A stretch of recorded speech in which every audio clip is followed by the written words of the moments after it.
Hello, good evening. Welcome to The Natural Ones, and we are playing our second session on Twitch this evening of Baldurs Gate Descent into Avernus. Now, our stream has only been 2 sessions old so far, but the actual campaign has been going on for a little bit longer than that. We have, I'd say, in terms of the chapters, nearly reached into chapter 1, so we're not too far ahead. So if you haven't watched our previous session, you're not out the loop. So I've got a little catch-up video just to make sure that if you haven't seen any of our content so far, you'll be filled in and ready to go for tonight's session. So enjoy. Welcome to Baldur's Gate Descent into Avernus, brought to you by The Natural Ones. The holy city of Elturel has disappeared from the Forgotten Realms and descended deep down into Avernus, the first layer of the Nine Hells. This event came about as a result of an infernal bargain between the Archdevil Zariel, who rules Avernus, and the treacherous High Overseer of Elturel, Thavius Kreeg. Zariel is capturing cities and using their citizens as fodder in the ongoing conflict between demons and devils, known as the Blood War. Next on Zariel's list of cities is Elturel's neighbour, Baldur's Gate. Will our heroes be the ones to save Elturel from certain destruction and be able to prevent a similar fate from befalling Baldur's Gate? Having been pressed into service by the Flaming Fist, the guard of Baldur's Gate, the characters have been tasked to seek out and destroy dead 3 cultists who have been threatening the city. As the misdeeds of the Vanthampur family have come to light through a chance meeting with Mortlock, son of Duke Valamara, the characters now have a chance to confront Thavius Kreeg, the architect of Elturel's downfall. Will they complete their task? We'll find out.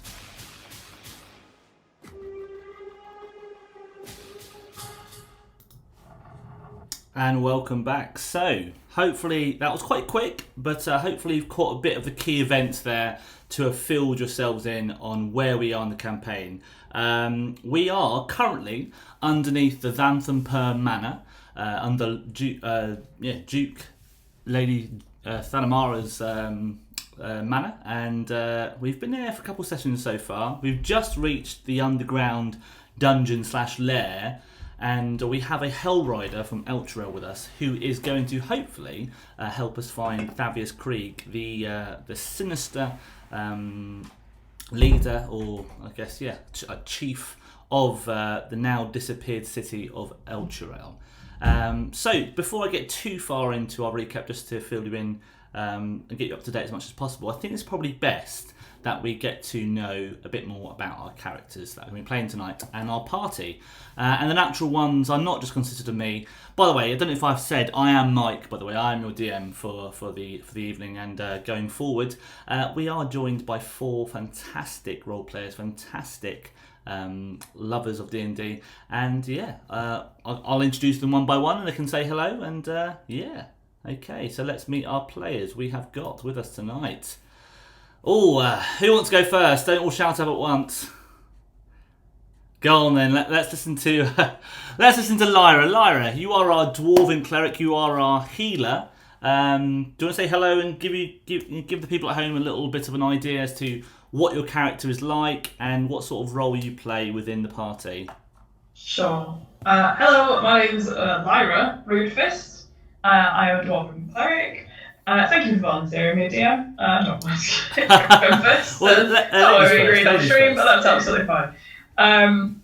So Lyra is quite a young cleric. She's still working her way through her magic and her relationship with her god Mistra. She definitely feels more at home hitting things with her warhammer than she does healing people, but she is trying to improve and get better with her cleric special powers.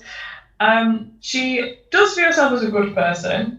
But she can be led astray. I think she can be quite naive and easily influenced, mainly by Salus, who seems to be the opposite alignment, shall we say, to herself.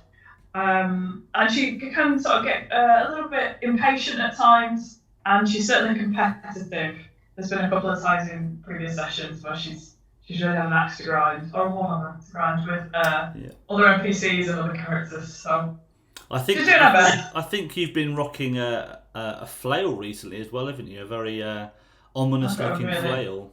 Exciting new flail. But yeah, we'll be sure to tell everyone at home what we're rocking and what we're likely going to be using when we're in battle. So no worries there. Looking at your stats, you've got some pretty hefty stats for a cleric. Strength of 2, which is useful for obviously your potential to hit things. A Dex +1, which obviously is okay in terms of dungeon trekking, but not that useful for a cleric. And obviously your main stats, obviously Constitution, I can see a +3, so you're really quite beefy. You are probably the tank of the party in that regard. Yeah, she doesn't mind like getting stuck in. Getting her hands dirty. She would not want to be at the back healing up, but kind of wants to be more in the action. I do want to point out that -1 in charisma as well. Yeah, so, you're not the most charismatic. Or intelligent. You're probably not the leader. You're more the follower, but you're a follower with good ideas, I would say. Cool. I think that's fair. Yeah, good, fantastic. Well, it's nice to introduce everyone at home to you, Lyra. Let's have a listen to and meet the crazy person of the group. Let's listen to Salus. Salus, give us a bit of an idea as to who you are playing. Hello, I am Salus, and Salus is the brains of the party, even if the party don't acknowledge this. Salus doesn't buy into any of these stupid ideas of compassion and whatnot. If you're not for us, you are against us. If you can't fight your way into the world, you don't deserve to live. This is how it is. And I think Salus, being the clever one, always tries voicing his ideas, but nobody listens to him because they're kind of Salus is here and everybody else is right down here. And Salus, being a mighty sorcerer of aberrant mind, destroys everything and everyone in his path without fault, always hitting and always delivering the most damage, about 30% of the time. So yeah, so Salus is great. Wonderful. Well, you mentioned about not everyone listening to you. I think it may have something to do with your forked tongue. Many people may not be aware of what race you are. You are a Yarn T, and I understand that they are a serpent humanoid sort of character, or race, should I say. None of the actual characters in-game know this, though, although they may have some suspicions as to why you're such an evil bastard. But yeah, so thank you for introducing yourself, Salus. Let's go to probably one of the more humorous and well thought out members of the bunch, Blent, the Mighty Milbar. As you say, I'm Alec, and I play Blent, the Mighty Milbar. He is a hill dwarf of very short stature, with the confidence and capability of a much, much greater dwarf. But nonetheless, he has, for many years, been a reliable and facilitating member of the DPA, the Dwarvers Plumbers Association. And he's recently found himself short of work and into adventuring. And he relies upon the little intelligence he has and the very specific knowledge of plumbing he has to really drive home and get through the day. And whether that be attacking the first thing in sight or just mustering through and trying to understand what Salus has to say, he'll get there at the end of the day. He takes a bit more faith and support from Lyra, his fellow dwarf. But being much older, he feels he is, of course, inconceivably wise, despite being nothing of the sort. Yeah, I mean, like, looking at your stats, Alec, or should I say Blent, your strength is pretty strong, which is nice. One of your main stats, I would say, and a decent constitution to boot. You are a barbarian, so definitely strength and constitution are your main go-tos. Your character is unfortunately backed up by lack of intelligence, as you mentioned, and a mediocre wisdom. So I think you do very well at portraying that in your role play for sure. But you're useful in the battle when you go raging. So I hope. Yeah, can I say, much like Blent, I was very happy with that introduction to what's been going on, because I've not had much wisdom myself in that. So Blent now understands a great deal better. We should probably mention that Blent hasn't been part of the party the whole time. You were another character, but they died in a cave-in. And Blent appeared out the hole that the cave-in caused. So Blent is a newer member of the party, a very much welcome one. And yeah, thank you, Alec. Thank you, Blent, for introducing yourself. Let's go to the final member of the party, our Aasimar druid, Atlas. Good evening, Atlas. Good evening. My name's Dan, and I play Alice. And as Mike has mentioned, I'm an Aasimar druid. Probably not a very common pairing there. No, definitely not. I mean, Aasimar are quite celestial beings, aren't they? Yeah, so Alice's backstory is from humble druid beginnings, found by a group of druids in the middle of nowhere. Doesn't know how he became there, who his basically his family were, was brought up as a druid, and due to various acts of kindness and looking after, he has a kinship with animals, and very much was bestowed a celestial power for the work he did. I think Atlas is possibly maybe the guide of the group, maybe the moralistic, calming voice of the party, kind of the opposite of probably what we see with Salus, I would imagine.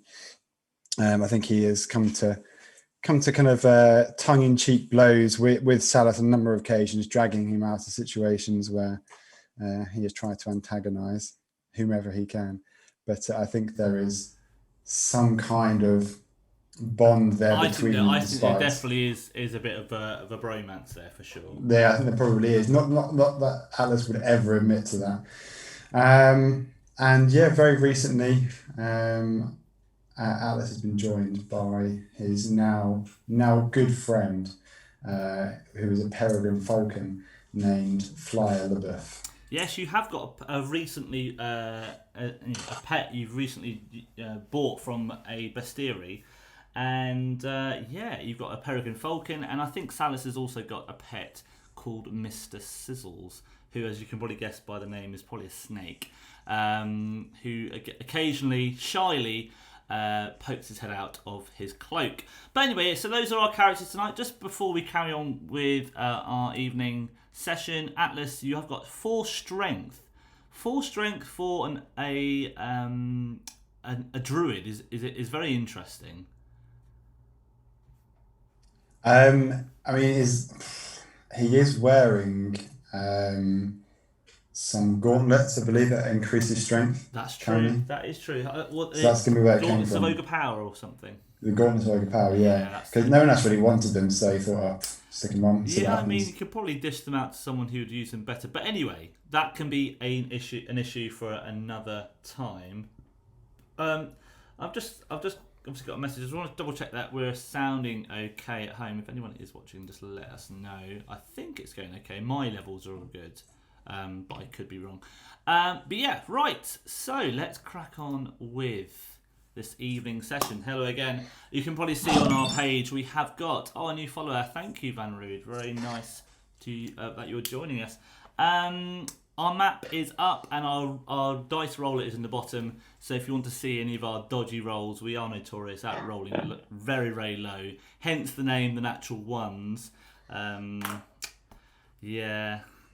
Let's get on. So, we are currently downstairs underneath the Vanthampur Manor. We have just fought, I believe, an imp that popped out of a pipe, and Blent killed it in a very unceremonious way. I think you drowned it in the small little stream of filth. You would be correct. Blent knows what Blent knows. Yeah, I mean, it wasn't the nicest way to dispatch of the small creature, but it's done, it's over, and you guys are free to carry on with venturing round these tunnels. Can I just ask very quickly? You've got Rhea with you.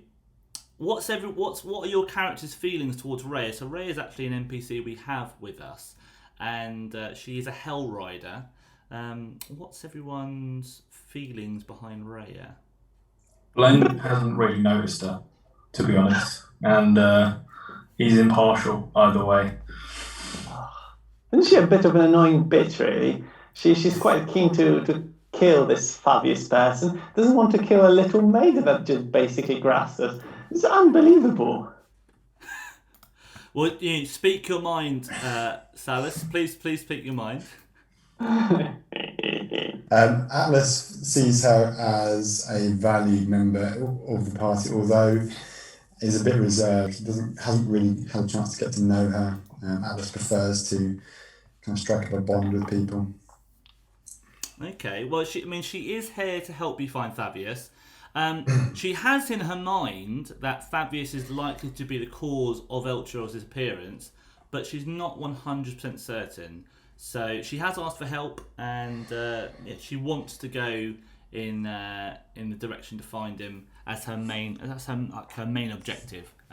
So hopefully we can achieve that on the way. There may be other things down here that we are unaware of. So I'm going to ask you guys, where would you like to go? You've got a northern corridor or the southern route of the corridor to head down. Where would you like to go? We were I think heading before this north. rather rude imp popped out, we were planning on heading north, right? Yeah. Yes. You were heading north, okay. So I guess Blem was probably leading the way, so he'll just keep going, I guess, and then hopefully everybody else follows. Okay, feel free to all of you approach the corner, and we have that little imp down there. You can see. I'll just kill him off. He is dead, and you guys can all approach around the corner, and we'll see where we get to. So obviously it opens up to yet another corridor, and I think as Atlas and Blent come round, as you peek your head around this corner, you see that the stream, the dirty, stinky stream, carries on further, and you approach a T-junction with a path going up to the north and also a path carrying on further to the west. In the distance, you can still see that haze of this strange smelling incense that has clearly been wafted around these corridors, to ensure that these corridors are not as putrid smelling as they probably should be.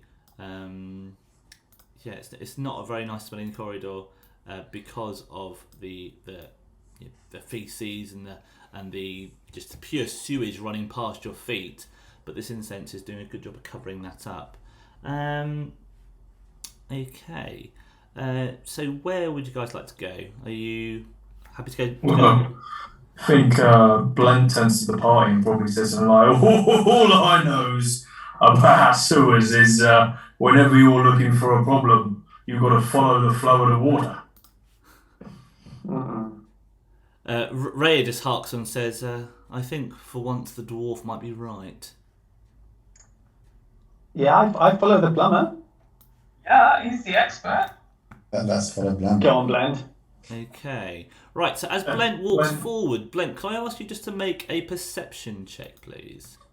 Sure. Blend looks rather sheepish that everybody's trusting his decision making. Perception check. Yes, please. Should be coming up. Okay, 10. Now, you have got dark vision being a dwarf, so I'm going to say you are able to see the shimmering of their torches, I guess was what we probably would call them.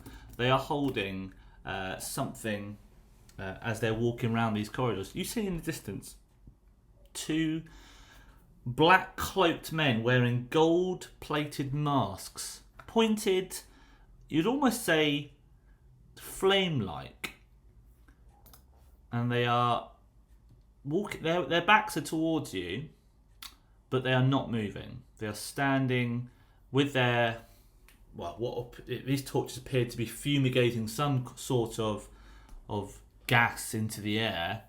What would you like to do? I think Blend would turn to the party and probably, not quietly, but not loudly say, "Oh, I think I've seen the source of our blockage up ahead." And, point to the 2 looming figures. And then he'd probably say, "Let's go and get it unblocked." Wonderful. Okay, so the rest of the party are obviously aware of what is going on. So feel free to walk forward. Can I ask all of you to roll a stealth check, please?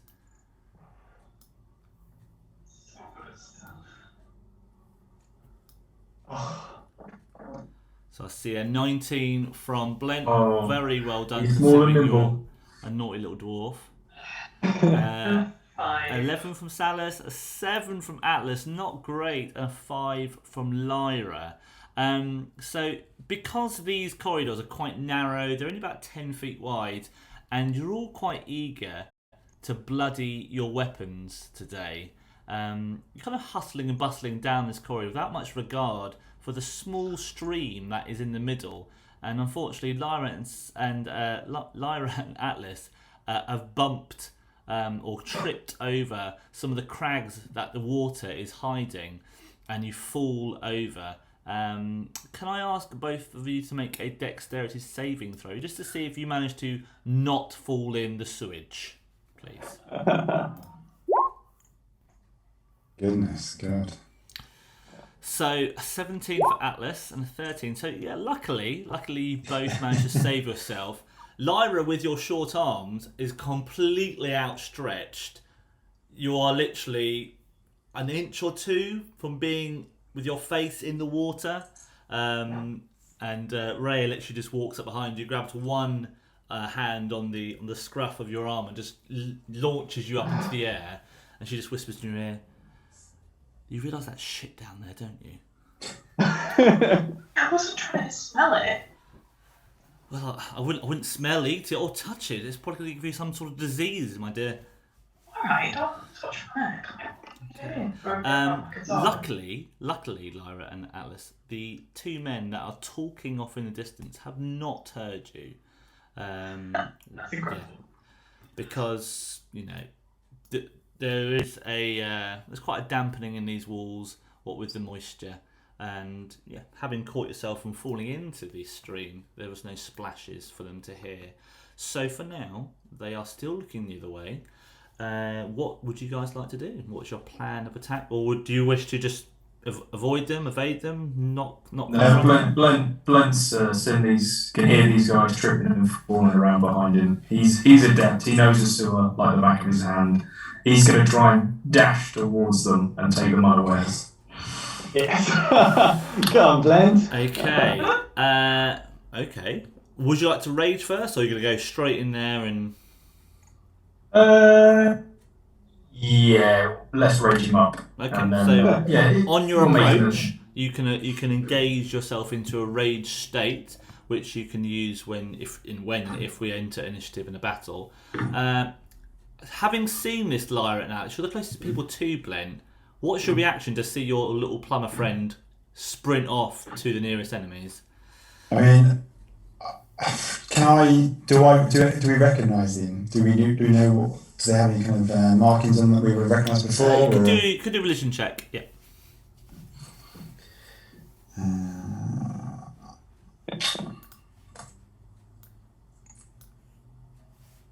Wow. Nice. Okay. Yeah, you kind of know exactly who these people are, just from the outline of their masks. You can see that these are followers of Zariel, the archdevil of Avernus. They're not a bunch of fanatics. Okay.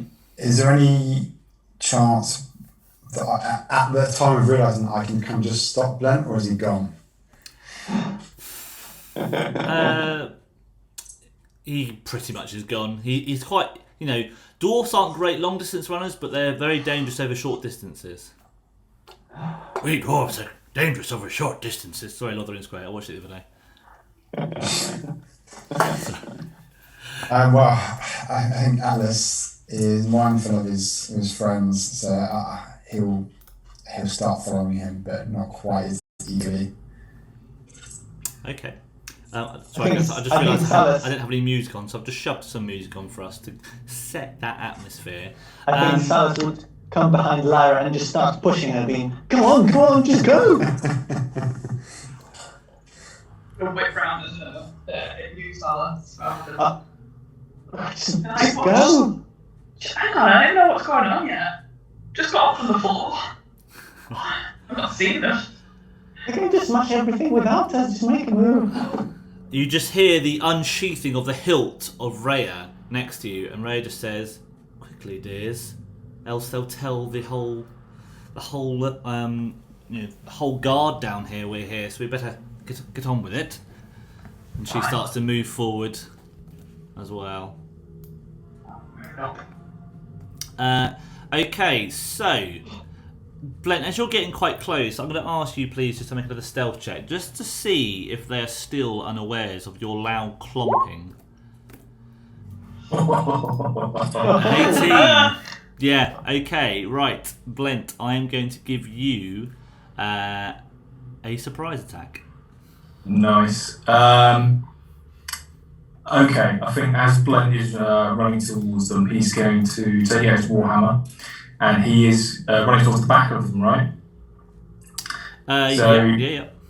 Yeah, he is going to try and throw all of his weight into the back of the knee of the guy directly in front of him. Okay. And basically try and knock him off balance and into the river of sewage. Nice. So you're going to use your Warhammer to try and... Yeah, well, so just using that then, you can just simply roll to hit for me, please. Okay, so it wants to be about here somewhere, really. Okay. A 21 definitely hits. Good hits. Roll, and we are rolling dual-handed, so that's 12. So 12 damage on this cultist. You kill him. Explain how you kill him by knocking him into the sewage. Obviously, after his success with the imp, Blent he's had his success with the imp. He's been buoyed on by the rest of the party, wanting him to lead the way, and he thinks that he knows everything there is to know about these sewers now. Yeah. So he's going to run up behind this guy, knock him in the legs to make him fall in the sewer, and then just jump on top of him and hear the last few gurgles come out of his mouth. And you just hear him as he approaches that water. He's not sure what he's scared of more: impending death or eating shit. He's like, you just hear some like coughing and spluttering before he realises, I'm actually dead, and he's no longer present in this plane. His body is, but his soul is not. He is in the shitter, and you have killed him. His accompanying companion next to him drops the torch he's holding, this fumigating, incense burning sort of torch, and unsheaths a sword and just screams, just directly looking into your eyes, Blent, "You'll pay for that, you dirty dwarf." Roll initiative, everyone, please. Exciting. Great initiative, everyone.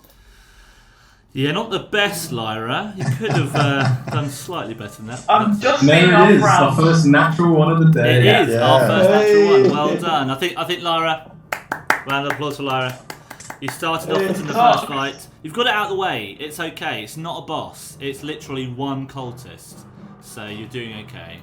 It could be way worse. So it's a 13 for Salus. That's obviously a 2 for Lyra. A 13 for Atlas. And then to our little plumber Blent, a 4. Not great, but he has already had an attack, so it's not the end of the world. Luckily, our cultist rolled a 2. So, yeah, we're doing pretty well. Everyone's going to get an attack on him before he has his go. And he has got his sword drawn. But having seen the numbers that are over his shoulder running towards him, he does not like his odds one bit. And Salus, you mentioned about Rhea. I don't think we'll need her for this. She just clips her sword back into her scabbard and just says, "You've got this one." Okay. So first up on our turn order, and I'll bring our turn order just down here so I can see it better. Is Atlas. Atlas, would you like to take the initiative and dispatch of this remaining cultist? I would love to. So thanks. I think actually, Atlas will use something he's not done before. So he's going to try and find out which tab he's on. Be a good start. There we go. I'm assuming these are 5 foot squares. 5, Don't 10, come 15, at 20. me with tabs. I've got like 12 things on the go at once. I'm literally like spinning plates with my D. So. I'm struggling with 4, so Okay. it doesn't bode well. So yeah, I'm going to move up into contact with this chap. I'm then going to use. I'm not going to need anything particularly strong. I'm going to use a cantrip called Primal Savagery. Nice. Okay. I Yeah. haven't used so far. Do you want to, for those that haven't heard it, do you just want to give a brief explanation of how it works? I will read the bio of it. Yeah, so you channel primal magic to cause your teeth or fingernails to sharpen, ready to deliver a corrosive attack. So it's acid based, is it? It's an acid-based attack. Yeah, it's a 1d10 of acid. Okay. So I assume it's a roll to hit then. Roll to hit, yeah. Go for it. Okay. A 13. Let me just double check if that hits. That just hits. Well done. Roll damage, please, with your acidic nails. It's been a while since Atlas has done anything useful. So It has been a fair few goes, I will say. a 6. And a 6. Damage. Okay, so 6 acid. Now this cultist, he's wearing some thick black cloak and robes. Nothing major in terms of armour, just a bit of leather to protect his vital organs. But you can see your very sharp and sinister-looking acidic claws just rip through that leather like butter, and you can see this where your fingernails were once in his chest. There's a bubbling and a sizzling sound as it's starting to corrode through that leather, leaving him even weaker to any future blows. So 6 damage. He howls out in pain. You have drawn blood. He is not one happy chappy. Salus. Oh yes. Salus will prepare his firebolt and will just shout to Atlas, "Duck!" And he'll try firing the fire at the or shifting fire at the 12 to hit.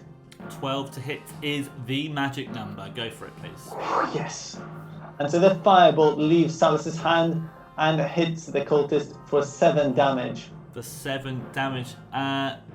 Obviously, being 2 cultists, and Rhea definitely had her trust well placed in you. How on earth do you want to kill that last remaining cultist, Salus? As Atlas ducks in the right moment, the fire hits the cultist and he starts screaming, and the scream is first like a deep voice of a man and then turns into a little child, almost like a little girl screaming, which makes Salus even happier than before. And then he just falls on the floor and just convulses and screams and tries putting the fire out, but it does not go out. He dies in absolute agony, and Salus just smiles and claps his hands. I would imagine he probably, rather than burn to death, is looking at that stream of feces as light relief. Alas, not going to be coming to him today. Both of these cultists were easily dispatched. So yeah, well done, very well done. That did not take you very long at all. Rhea just walks up and very nonchalantly and says, "See, I told you. You guys aren't that bad. I mean, you're not great yet, but you're more than enough to handle and tangle with the likes of these cultists." Thank you. You're welcome. I have a theory. You actually don't know how to use this sword. We've been in a few battles before, and I'm not sure you managed to hit anything quite well. So you know what? Next time, maybe you'll try showing some skill or anything. Maybe. I would rue the day that you would experience my sword firsthand, Salus. It would not be a pleasant day for you. Yeah, I know. It's like using knife and fork at the table. Not a nice sight for me. I just, you know. I think we Nah, should Salus just walks away just from carry there. on, and if we are to find any foes or enemies worth my time, worth my sword, and its valuable time, you will see my true prowess. I promise you that. I am not a Hell Rider for nothing. I think Thavius is really lucky that you're coming to get him. He stands a chance to really escape this, man. Well, he is a devoted follower of Norm, and Norm has and does bestow some pretty powerful magic upon its followers. So, if we are to find him, he will be a worthy match, I would say. I'd keep an eye on where he puts his hand, for magical purposes, of course. Oh yeah. Okay, I didn't know what you meant then. Salus is I don't nudging know what Lyra. you mean. Hey. Lyra getting a bit worried there. Yeah, like, is he I mean, handsy? Lyra, we'll stick together, of course, but he is not the nicest and pleasantest of fellows. But Norm is a god of self-sacrifice, so he can't be all bad. I will give him the benefit of the doubt if he is to have not had any dealings in the disciplines of Elturel. But unfortunately, I just don't see that being a realistic possibility. It disappeared and he wasn't there, and a few days later he pops up, apparently under the protection of the Vanthampurs. I just find it too odd to leave it alone. What about these guys? Are they with him? They look like Elturel guards, these guys? These cultists, I think Atlas correctly spotted that these are actual followers of Zariel, which is bizarre. Do you guys have any understanding of Zariel and the history behind her? I certainly don't. I'm not surprised that Atlas has some knowledge, because obviously being Asimar, being celestial, who's just rolling Salus, you've given us a cheeky history check. Let's see if Salus knows. Salus, you actually have an idea. Obviously, you've read books. You don't sound smart, but you read smart. So you've read books about the magnificent archangel turned archdevil that has betrayed her followers and turned evil. An evil being inside Avernus, and she is the ruler of Avernus now, having overthrown the previous ruler herself. And And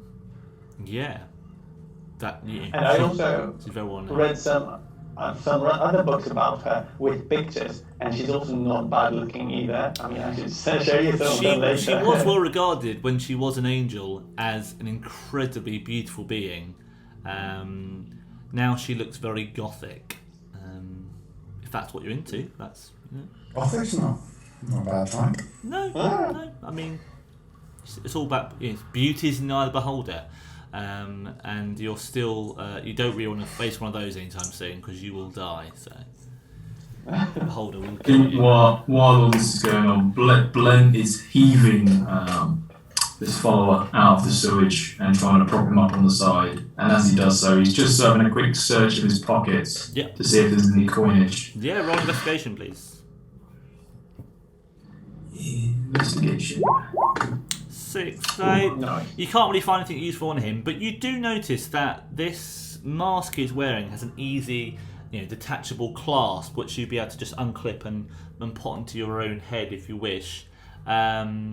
The mask itself looks quite valuable, and you have seen the incense fumigator that he dropped on the ground. It needs probably reigniting. It's kind of been stoked out by the impact of dropping on the floor, but it should still be useful should you wish to use it. I think Blend probably gives a bit of a cry of despair and goes, "Oh, never get paid for doing my job well, and guess all I'll have to take is this mask then." Don't know about that incest burning thing down there. You can see the one that you killed. His gown is completely, just saturated with sewage. Just the very look of it is making you, have to hold it back. but the one on the side that Salus did burn, it looks relatively intact, with a few singes, obviously singeing being black, so it's not that noticeable. I'll take the mask. On the other one, yeah, so there's 2 masks Yeah, available. Yeah. I want to take this mask and put it on, just to try maybe looking through the shitty water if I can see my reflection. Or in the mask? Yeah. Okay. Roll a perception check, please. Oh, yes, please. Okay, a 5. The water is just too thick with solids to really reflect and shimmer back towards you. You can't make out anything. In that case, I turn around to Lyra and I say, Lyra, if I were a dwarf, huh? Salus, you look like shit. Oh. Okay. Rhea just smiles and says, Yeah. it's not a good look for you, Salus. I've seen you be better. Atlas is all impressed. Being celestial, I think this is something which he doesn't want to be associated with anyone on his team like this, so he's just going to do his usual kind of glare at Salus. Disappointment. I think you're just intimidated by how good it looks on me. I'm going to keep it on. Yeah, I mean, can I show you guys a picture of what these helms look like? Let me just go quickly see if I can find a quick picture. So, masks of Zariel.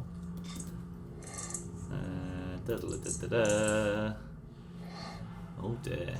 Cultist. Probably not. Okay, well this is not too far off the...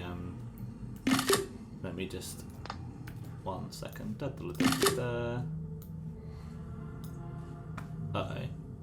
That wasn't helpful.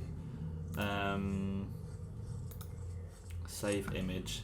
Yeah, I'll try and get it after the break. But essentially, it is similar to other cultist headdresses you've seen, but this one is, rather than being sharp and pointy, it looks like flames licking out of the actual head, and it's a very nice golden colour. So it could be worth something quite useful if you were to sell it. Should we? I think Atlas is. He doesn't like the feel from these two. He's got a bit of a bad feeling. He just like to try and loot the body, and then I think he's going to encourage them to just move forward a little bit and carry on. Yeah. Okay, you can do an investigation check as well, please. It's brilliant. It's a 5. Yep, you can't find any coinage on them either. So, just to let you know, we have actually passed a door just here. You have noticed an iron door, and inside, on the door, you can see it has got an open receptacle with some iron bars blocking. A small little window, essentially. Ooh! Salus wants to take a look at this. Okay, yeah, we can walk forward to this door. Ray ushers you past. She's in no hurry to look through herself. And could you roll me a perception check, please? Most certainly. Wonderful. A 6. Well, we are rolling wonderful tonight, and I guess I could probably tell you that this is a room filled with not a massive amount of stuff. You can just smell the pungent smell of maturing meat. It's a very dark, and you can feel the coldness just hit your face as you press your face to the open slots of this door. You can smell meat though. That's all really you can smell. Hello? Anybody in there? You leave it a few seconds, but no reply. So appears to be no one in there. Is the door? If I tried the handle, would it open? You can try it. Yeah, I'd love to try it. Okay. The handle itself is very cold. Obviously, it's been made all the colder by virtue of the room on the other side being equally, if not even colder than the corridor you're standing in. And it is unlocked. So, Lyra? Yes, Salus. would you like to join me here for 1 second? What are you doing? What are you talking Inside this room, there's some really nice stuff. I think there might be something of use to you. But you see, I'm not the strongest person. How about you just open the door, go in, and I'll just follow you? What kind of door? I thought that was an armor or something, shining nicely. It looks quite magical and useful. Okay. I'm gonna go. Okay, so move out of the way. Yeah, just open the door, and yeah, I'm just a bit worried. I've been hurt before, so. Okay. You mean like emotionally? No, physically. In fact, I was stabbed upstairs, and I was refused healing because apparently I tried killing someone that clearly deserved killing. But that's a separate story, isn't it?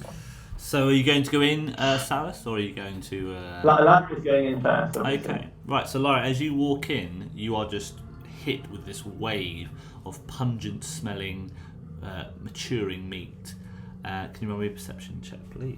Yeah, sure.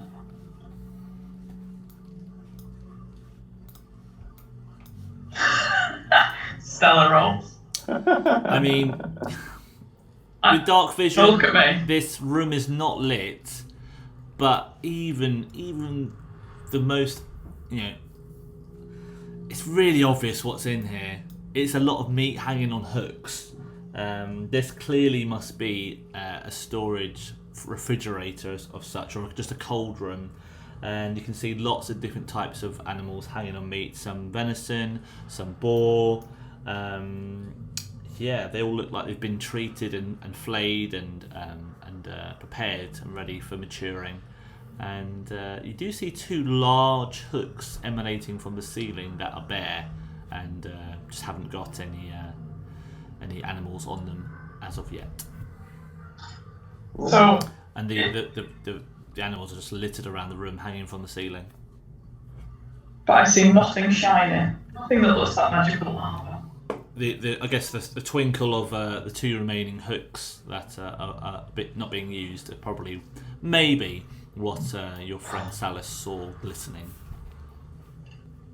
Salus, come in here, please. Where is the shiny armor? Oh, I thought there was something in here. Oh, I'm very. There's no armor in here. I'm so sorry, Lyra.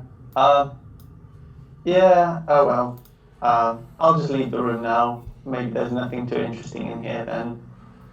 Yeah, let's get going. Okay. I'm going to cast another glance around for anything of interest. So in here. there was obviously some potential meat there if you wanted it. There are 2 hooks there if you could find any use for them, or we can just carry on down the corridor if we would wish. I think Atlas would like to point out that the water seems to break off to the left, and ask him what he thinks about that. Oh, I mean, last time we came across something like that, there was an imp that came out. Yeah, Atlas is likely right with his great knowledge of plumbing, and he realises that this is yet another. It's another little pipe into the wall. Should we continue down the hallway then, guys? Yeah, go on. Yeah. Nothing but meat in that room. Okay. By what? Salus. So- His eyes. As you carry down the corridor yet further, shall I say, you don't see any more of these cultists parading around the corridors, but you do see a series of doors emerging. So there's a door just to the north where you are, Atlas, and just where you are, Blent, there is a set of double doors in there. Can I do a perception to find out what? Can I hear anything? Is there a grille to see through? Okay. Yeah, you can. It has no grill. It is just a blank iron door, rather sturdy looking. It has got an etching on it, which appears to look like a knife and fork. Listening in, pressing your ear close to it, you don't hear anything emanating from the other side, however. Knife and fork. Can I try and open the door, please? Yeah, as you put your hand onto the cold iron handle of this door, it releases and seemingly opens. Wonderful. What do I see inside? So, Roll me perception, please. A 7. Yeah, I mean, nothing out of the ordinary. This appears to be a dining room with 2 large tables. No one appears to be in here, though. right, brilliant. So I'm just going to turn around and guys, nothing in here. Dining room. Nothing effect. Yeah. I think Blend's probably going to move up and then try the other door then. Go on, Blend. You've been doing so well so far. Which door would you want to do? Sorry. The double. The one to the south? You're going to try and open it, yeah? Well, just listen. Just listen. Yeah, give me a perception then, please. Oh. Okay, a 19. Wonderful. So, as you approach this door is much larger than any of you. It's about 8 foot tall. It's just below the top of the ceiling, which the ceiling's actually about 9-10 foot tall. So it's a very, very large door. Double sets of doors. And you can see a inscription above the door written in some kind of runic language, but the actual runes themselves are glowing with a very fiery red sort of linger. I guess Blend, in his frustration of not being able to understand any of that, is just going to try the handle. Do it, Blend. Okay. Blent, you can open the door and I will reveal what is on the other side for you. Okay. Lyra, do you want to follow him? It might take 2 dwarves to open such a big door after all. It opens with ease. It's not locked, luckily enough. Okay. So what you see in here, and I will just bring them to our layer now, just so you can see a bit better.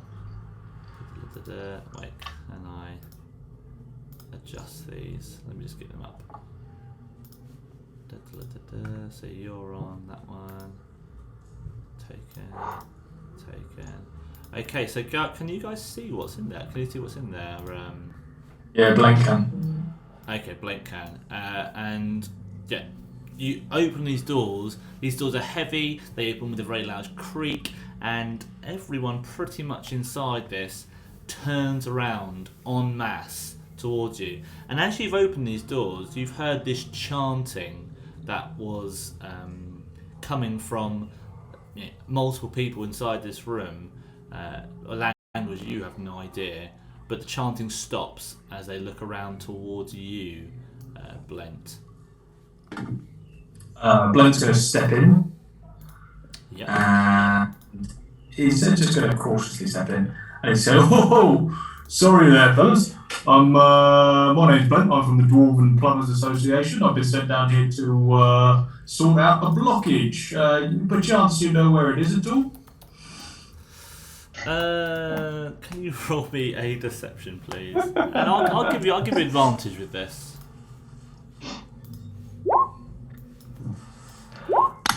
Yeah. 11, Yes. 18. Okay. The nearest cultist closest to you, he puts his hand on his chin, and he just plumber. I mean, we do have many pipes, and so it could be. He looks to his colleague. Did we order a plumber? And his colleague just shrugs his shoulders. Well, let's hear the dwarf out. Yes, you stated your business, obviously, Sir Dwarf, but why are you in here? The issue of any plumbing you have with us is not in here. Blend's going to just sort of casually move a bit closer, but also start talking a bit louder as well, so that everybody can sort of hear where he's going. He goes, oh, well, of course, blockage. Blockage is what they sent me for. I mean, I've been walking around here for hours and came across two fellas in the hallway, but they couldn't help me. And they said, maybe if I pop down here, you lot might know more about it.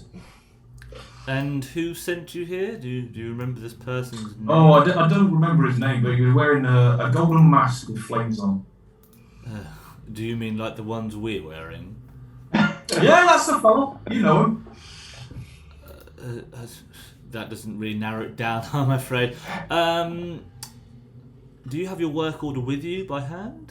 Have you got a bit of paper to prove why you're down here? I just don't think that's absolute darndest thing. But as I was trying to find my own way, an imp jumped out on me, and I had the order in my hand because I thought it might have a map on it to the blockage at the same time. Yes. And as he jumped me, I panicked a little bit, grabbed him with the hand that was holding the work order, and routinely pushed him into the sewerage.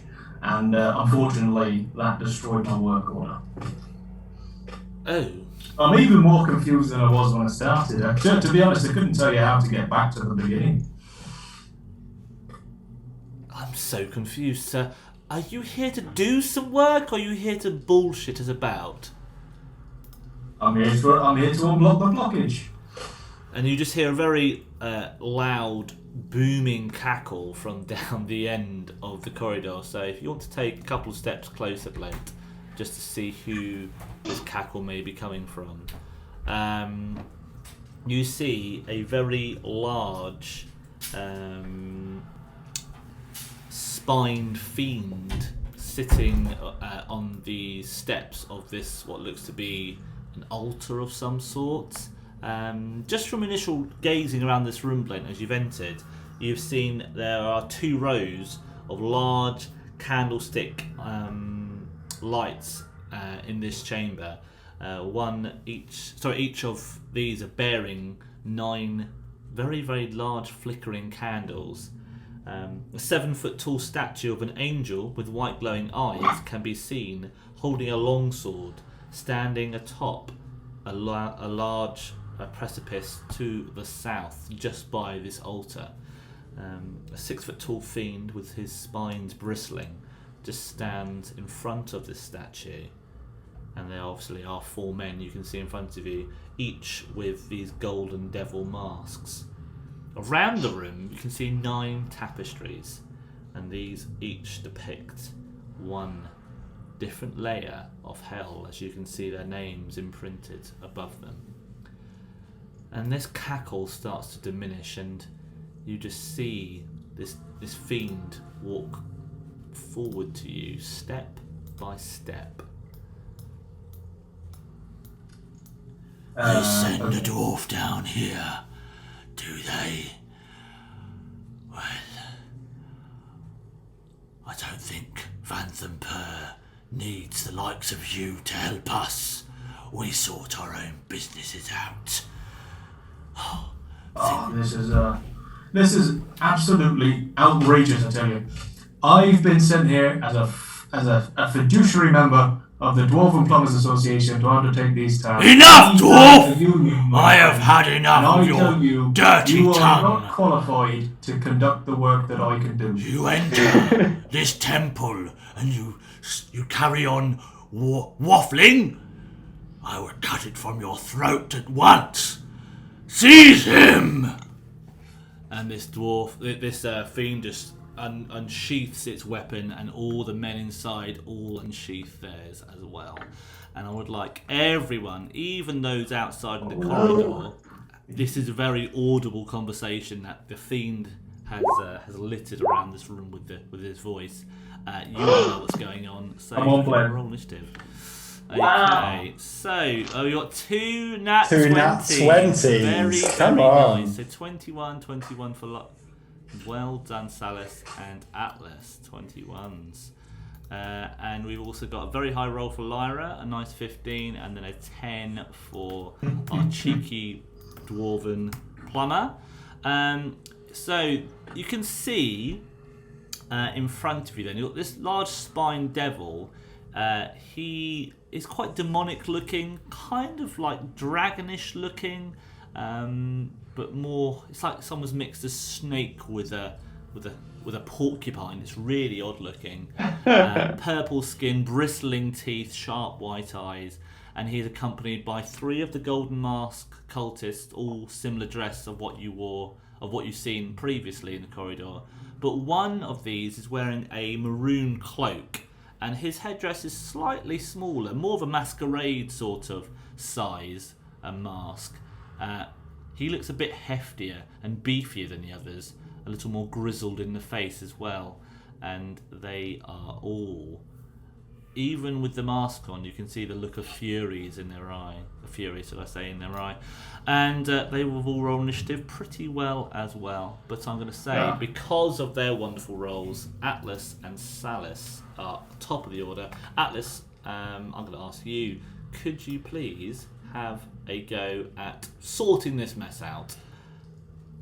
Right, so Alice will just step into the room, use part of his movement to come in just so we can have a clearer idea what is going on. With this horned devil, is he wearing anything? Is he holding any weapons?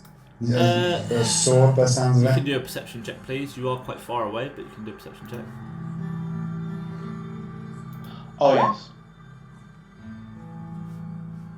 Brilliant. Okay. You rolled a whopping 9. So you're not too far away, Atlas. You are within the doorway, so you're only about 25 feet away. You can see he has got a fork, a large sort of trident, but it only has 2 prongs, so it's a large fork. But he has large teeth, and he's got a very, very dangerous-looking tail with spines all encompassing it. So the tail itself could also be a weapon. Is the fork metal? Yeah. Oh yeah. It's Cool. it's like a mixture between a trident and javelin. It's very, very large. In that case, Atlas would like to use a 2nd level spell. He'd like to use the spell Heat Metal. Heat metal. Okay, go for it. It is a Constitution saving throw. Yep, that's fine. Okay. Constitution. He has rolled a 16 on that saving throw. Okay, so heart and physical contact with the object takes some damage and you cast spell. So whatever happens, he gets the damage. The Constitution is whether he can throw down the item or whatever it is. Okay, so he's forced to drop whatever he's holding. Yeah. Okay. So no matter what, he takes 2d8 of damage. Okay, right. Roll your 2d8 damage, please. 13 damage on the spined devil. Wonderful, nice first attack on him.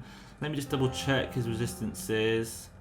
That's fire damage, you say, yeah? Yeah. Yes. You can visibly see his metal fork heating, and it's going hot white, and he looks in no discomfort whatsoever. No apparent damage has taken place. Shit. Okay, I'm going to use a bonus anyway. As always, I will use Shillelagh. Okay. So you use your bonus action to increase the end of your bird staff into a large bulbous, blunt instrument. Any movement at all? I will finish my movement by keeping out of the way for the time being. There's no point being in line of sight. Okay, so you've cowardly run out of the room and left Blent in there with 5. It's really bad, isn't it? I feel like I should have done that. It's not the most right thing, but it's fine. I feel like Salus. It's fine. You've tried something. It hasn't paid off, and you're just a bit embarrassed. And look, it happens to everyone. You'll have an opportunity to make up for it on the next go. If Blent's still alive, we shall see. It's Salus's go. Salus, come and save the day. You feel like Salus, and Salus actually had a brilliant idea. And Salus walks into the room, and he scans the room briefly. And so he sees the weird creature, and I think he sees a hooded person. They stand out the most from the crowd, the Salus, I reckon. And I think Salus will cast a Witch Bolt, first level Witch Bolt, but also he will expend 1 point of my meta magic in order to cast it on 2 two enemies at once. That's fine. targets. And I think I will choose the hooded person and the spine dragon. Okay, so the Sorry, two devil. creatures to the bottom right. Yep. Okay, go for it. Roll to attack, please. So twice. Twice. So a nat 20. Very nice. Oh, yes. Very good. Okay, and the second one, 20.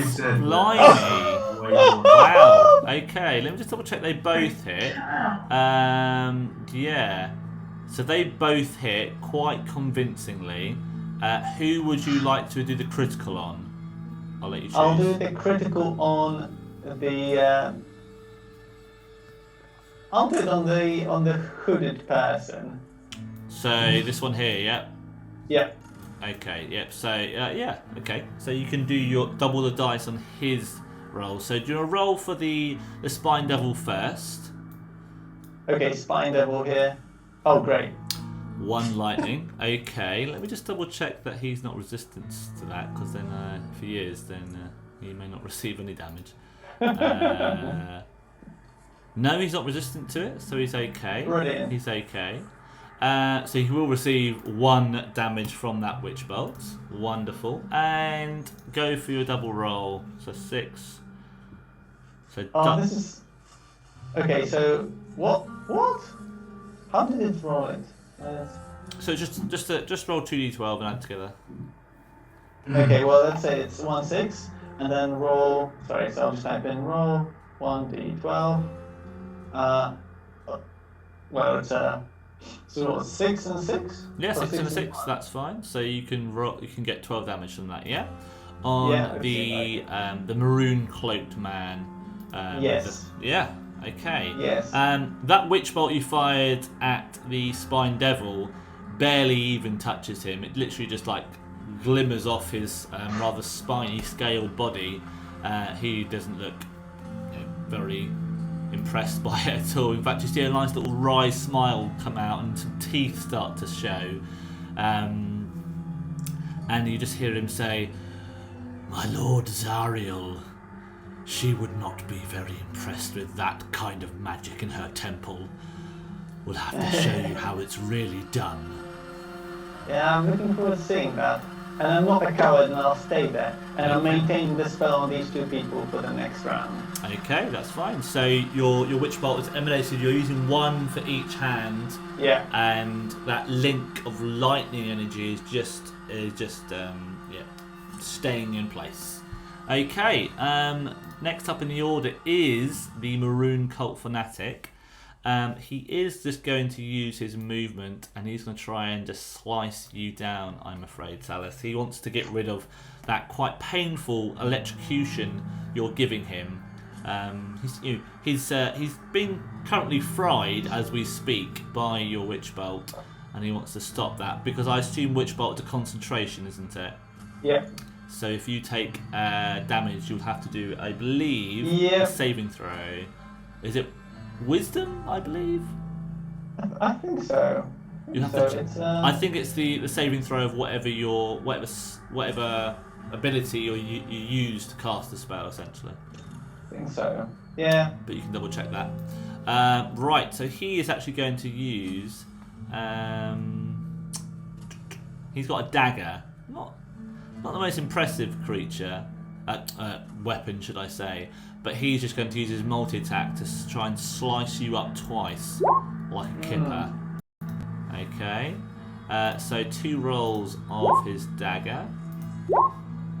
The first one's a 6. As he brings his dagger, we're trying to thrust it to your throat. You manage to bring up your arm with your lightning out of it, and you just manage to shock him back slightly. But he again rebuttals that with another slice. And this is an 18. It definitely hits. Definitely hits. Okay, he has rolled a 7 piercing damage on that as he makes contact with you, and you can just see blood starting to emanate around where the knife has been pulled out. and it's leaving you feeling quite weak indeed, Salus. And Yes. I think the enormity of the task at hand is now starting to emerge on you. You may not be completely outnumbered because you have got friends to come in, but these foes look awfully, awfully powerful. Yeah. And I think Do I drop because my of that, concentration? you have to do a saving throw, please. Yeah. It's right. It's a Constitution, it seems. Okay, that's fine. Um, Is it DC hold 13? on.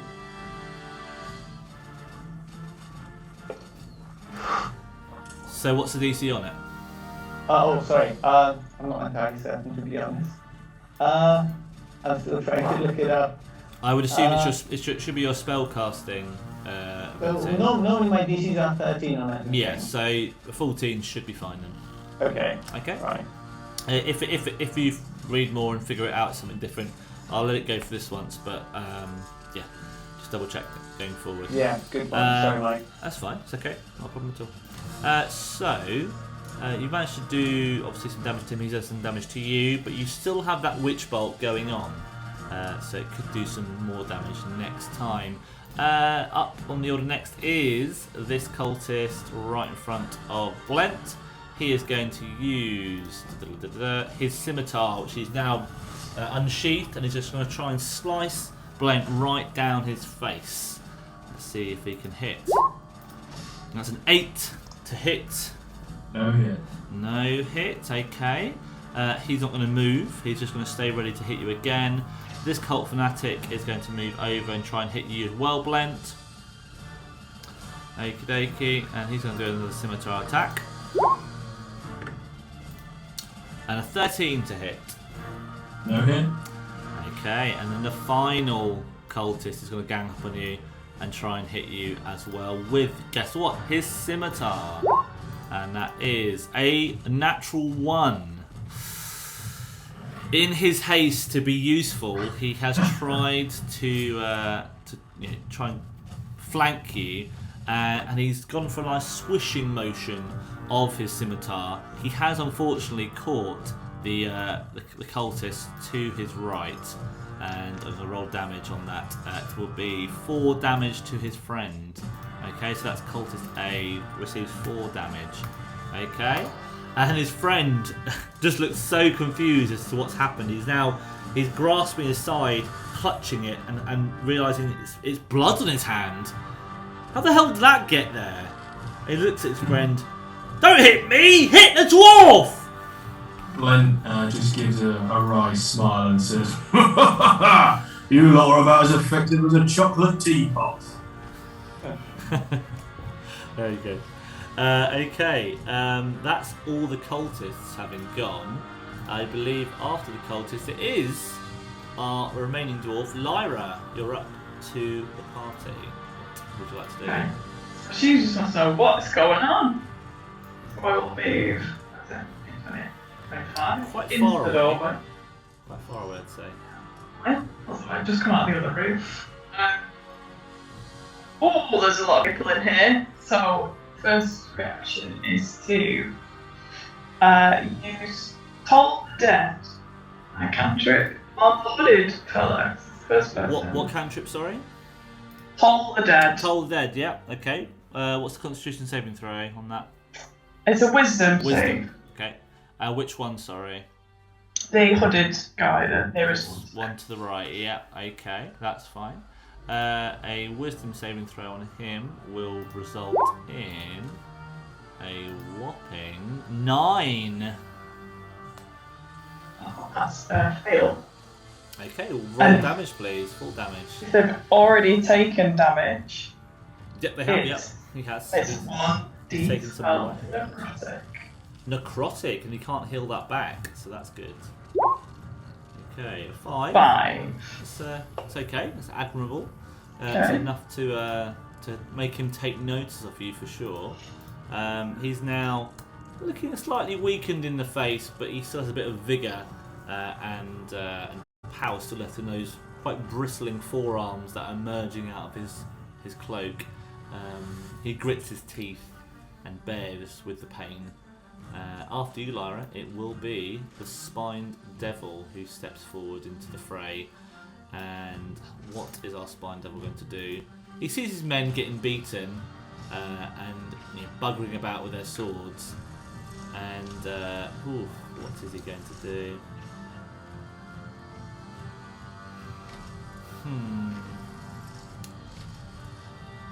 He is going to use his tail, and the really bizarre thing about his tail is that, like a porcupine, he can shoot spines off of it. So he directs his tail towards Salus, and he is going to shoot his tail spine, and he's going to fire 2 of these spines right towards you, Salus. Okay. Yes, please. Okay, so one is an 18, one is 11. 18 definitely hits. Okay, the 18 hits you. One of them just flies past you, this purple large spine the size of a small dagger, just hurtles past your ear. And the other one just catches you in the midriff. The spine itself is hurting you, and then you notice that purple spine starts to go black and sizzle, and it catches fire as it embeds itself in your torso. So it does some piercing damage, 4 piercing and 3... Apologies, I'm reading the wrong one. It does 6 piercing damage and 2 fire as it burns the entry wound. So 8 damage in total. You're asleep? Yeah. Okay, so this knocks you down. Obviously, that ends your 2 witch bolts on the 2 Yeah, it definitely does. 2 main sides. Lyra and Blent, you see your colleague fall to the ground. As you're falling to the ground, Salus, any potential last words? Oh dear. And Salus just topples back. That's a good that's a good little quote to put on your gravestone for sure. Salus is now asleep and unconscious. Reeling from this large purple spine that is now sticking out of his gut. After the spine devil, who actually gives a bit of a cackle again,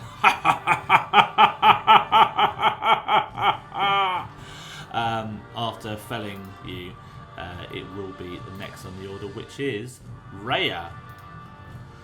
Rhea rocks up around the room, so 1, 2, 3, 4, 5, 6. She gets 30 foot. Is it 30 feet? Let me double check of movement.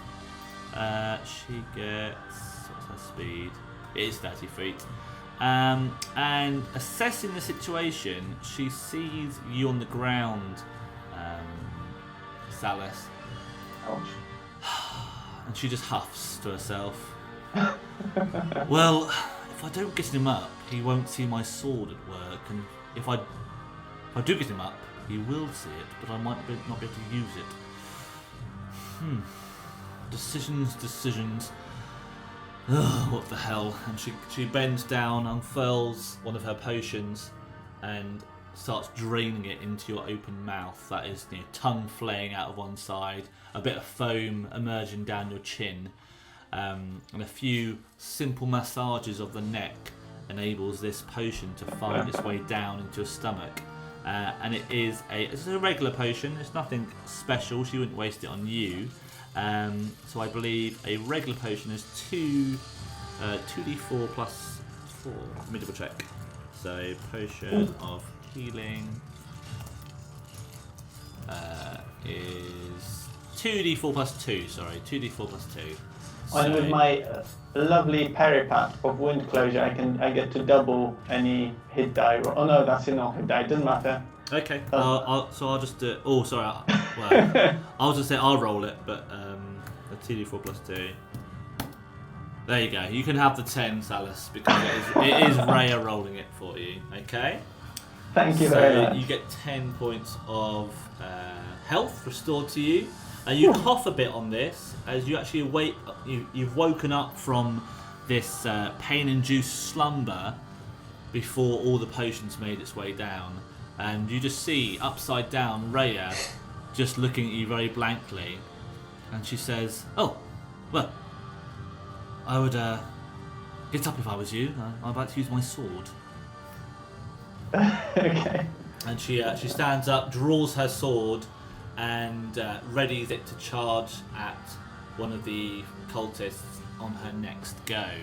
Okay, so you are now awake, Salus. You can wake up, and that's Rhea's go. It brings us on to the remaining member of the party, who is completely surrounded, pretty much, by cultists. It's Blent. Blent, what would you like to do?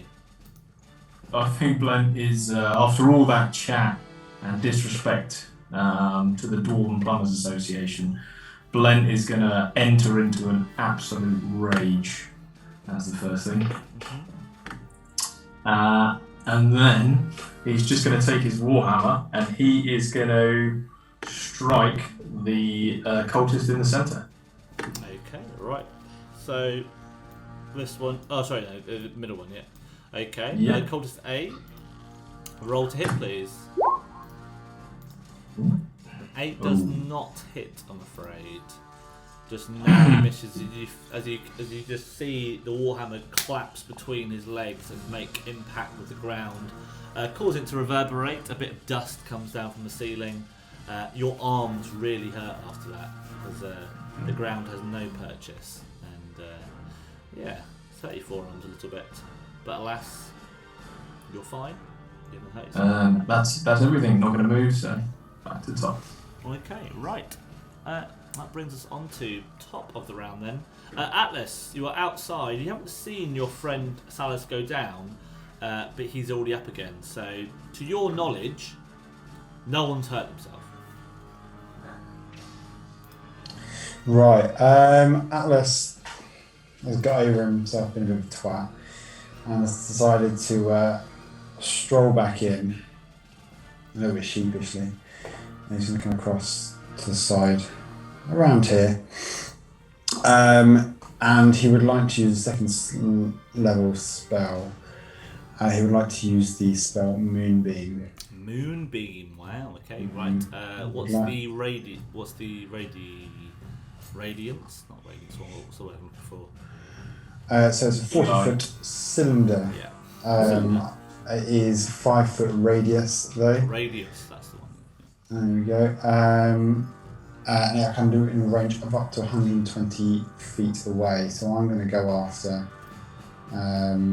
the Spine Devil. Okay, yeah. So I'm going to plant it on him. So he needs to make... so he gets 2d10 damage unless he makes a Constitution 13 saving throw. And if he does, he only gets 1d10 of... is it celestial damage? It's Radiant damage. 6. So yeah, 2d10 then. Okay, yeah, he's not resistant to celestial damage, so that's actually... Sorry, radiant. So Radiant, yeah, that's fine. Yeah, radiant damage. So 2d10 is 17 damage. Blimey. Decent amount of damage there. Yeah, that's hurt him quite a lot. I'm not gonna lie, guys. He is just seeing this white light blow its way down from the ceiling and just pummel him into the ground. He's finding it hard to stand up, and you can just see his limbs are weakening, and that cackle is long gone. He's not looking happy one bit. Anything else you'd like to do, Atlas? Am I aware of any of my team who are looking pretty worse for wear? If I look around at them. Do a perception check.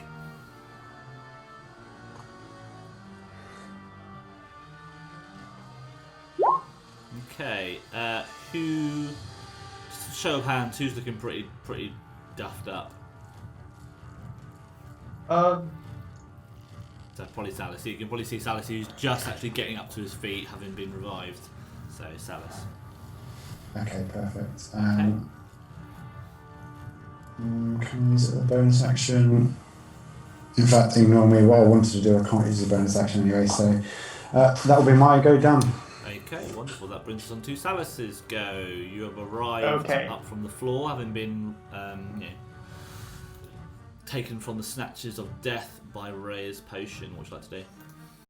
I think Salus, noticing, kind of putting 2 and 2 together, and turns briefly to Rhea and just pats her on the shoulder and just nods briefly, and then turns towards the hooded figure. And Salus does not like the hooded figure, and he wants to just extend his hand and cast poison spray on him, which require Constitution of 13. Having just patted on her, Rhea just quickly utters, Salus, I'm not a dog. Okay, well, whatever. It's not going to get anything better than that. What would you like to do to the fanatic? What would you like to do? Poison spray, and I need him to do a Constitution 13 saving throw. He gets a 12. Wonderful. Woohoo! Okay, full damage then. 11 damage. Very, very nice. Spraying this straight into his face. You can see he's almost gone blind with the sheer amount of poison just dripping down his cheeks. He screams, and it reverberates around this large, echoey temple you now stand in. Yeah, it's right next to you. It's quite bone-chilling. And his cultists, just to the left of him, look quite wary. If he can be hurt, what's to say that they can't? And that will bring us to the cult fanatics go. He brings up his cloak and just wipes that poison off his face, and he readies himself for his own go. And he is going to cast a spell. Okay. He is going to cast a... there's a first level spell that I could do. Yep. He's going to cast a spell called Inflict Wounds. Okay. And he's going to attack you, Salus. So lovely. See how it goes. Oh, I just want to roll it. Roll it, please. There we go. Okay, he rolls. That's always good. A 14 to hit. Apologies. I think Salus will, as his reaction, try using shield on himself, which means that actually you don't hit me now. Okay, so you get +5 to that. Does that use a spell slot, yeah? Yeah, they just mark it off. That's fine, mark it off, and yeah. Okay, so you actually see this incoming blow as he brings his hands together, and as he pulls them apart, out emerges a green necrotic energy, a very blunt-looking instrument that he wants to try and smash you with. And this blow comes to no effect. It shimmers off this seemingly translucent force field you've created at but the last moment, and he looks in dismay as no damage has been dealt to you. He looks quite worried now, as do his cultists. The Spine Devil, however, not too fast. Not too fast. Okay. Not too fast. Okay, right. After you then, it is after Cult Fanatic, it is Cultist A. It's scimitar time, Blent. So I'm trying to hit you with his scimitar. He swipes down his large, slightly curved sword at you. A 21 to hit. That will hit, but because of rage, I will have resistance.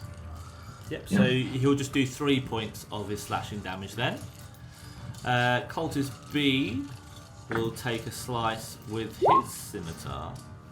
And it's 11 to hit. I would assume that probably misses. And then that does indeed. Yep, Cultist C will use his scimitar. And it's a 15 to hit. No hit. Okay, wonderful. So only 3 damage from that round. All 3 of them just are looking at each other saying, how on earth can we not deal with this one pesky dwarf? Oh, Zariel will not be looking up at us with much delight. The Spine Devil just mutters behind them, when you die, and from the looks of it you are going to die, Zariel will not look kindly on you 3. and they all look petrified now. Yeah. Lyra, what would you like to do? I'm gonna come into the room and talk about my bloody plans. I'm gonna come to here. Yep. And I want to attack the cultist thrown currently now by radiant or hammer. Roll to hit. Two-handed, yeah?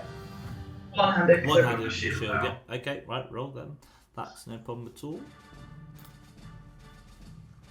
An 8 to hit does not hit, I'm afraid. He immediately just brings his scimitar, and you just, rather than making contact with him, that scimitar being in the way is just done enough to deflect your blow in time. And no dice on this go. Anything else you'd like to do? Bonus at all? No, I'm just gonna growl at them. I think I do nothing else. Angry.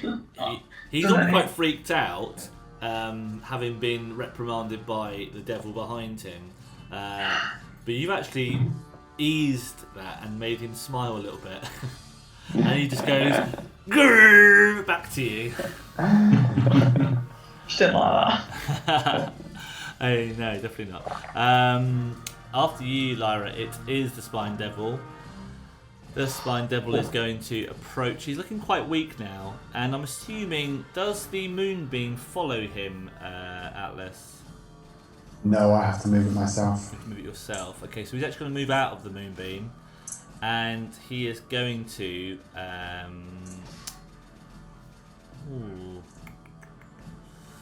He is going to walk up to you, Atlas. He's coming for you, I'm afraid.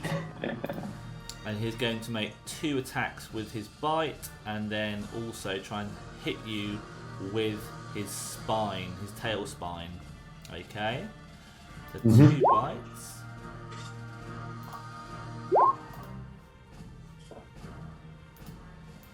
Who wants to roll? Okay, roll like a million things at once. So the first 2 bites are 4 and a 9. Nope. And then the first tail spine was a 12. Nope. Okay, so he's got up close and personal, and you're just having none of it. He cannot touch you. In his weakened state, he is not at the races at all. After the Spine Devil, it is Rhea's go. Rhea's go taps Salus on the shoulder. And no, actually, she taps Salus on the head and says, "Oh, my dear Salus, you've not done a great deal in this fight so far, apart from rest on your laurels. I'll show you how a real warrior kills things in battle." And I'm ready, yeah, go on. Runs forward in between both this cultist here and the Spine Devil, and she will use her multi-attack to try and make an attack on each of these enemies with her longsword. Okay. Okay. Let's roll her longsword. A 5 and a 13.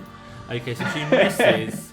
She does miss one of the cultists, but she does hit the Spine Devil with her second blow. And since she's doing it two-handed, she can do that.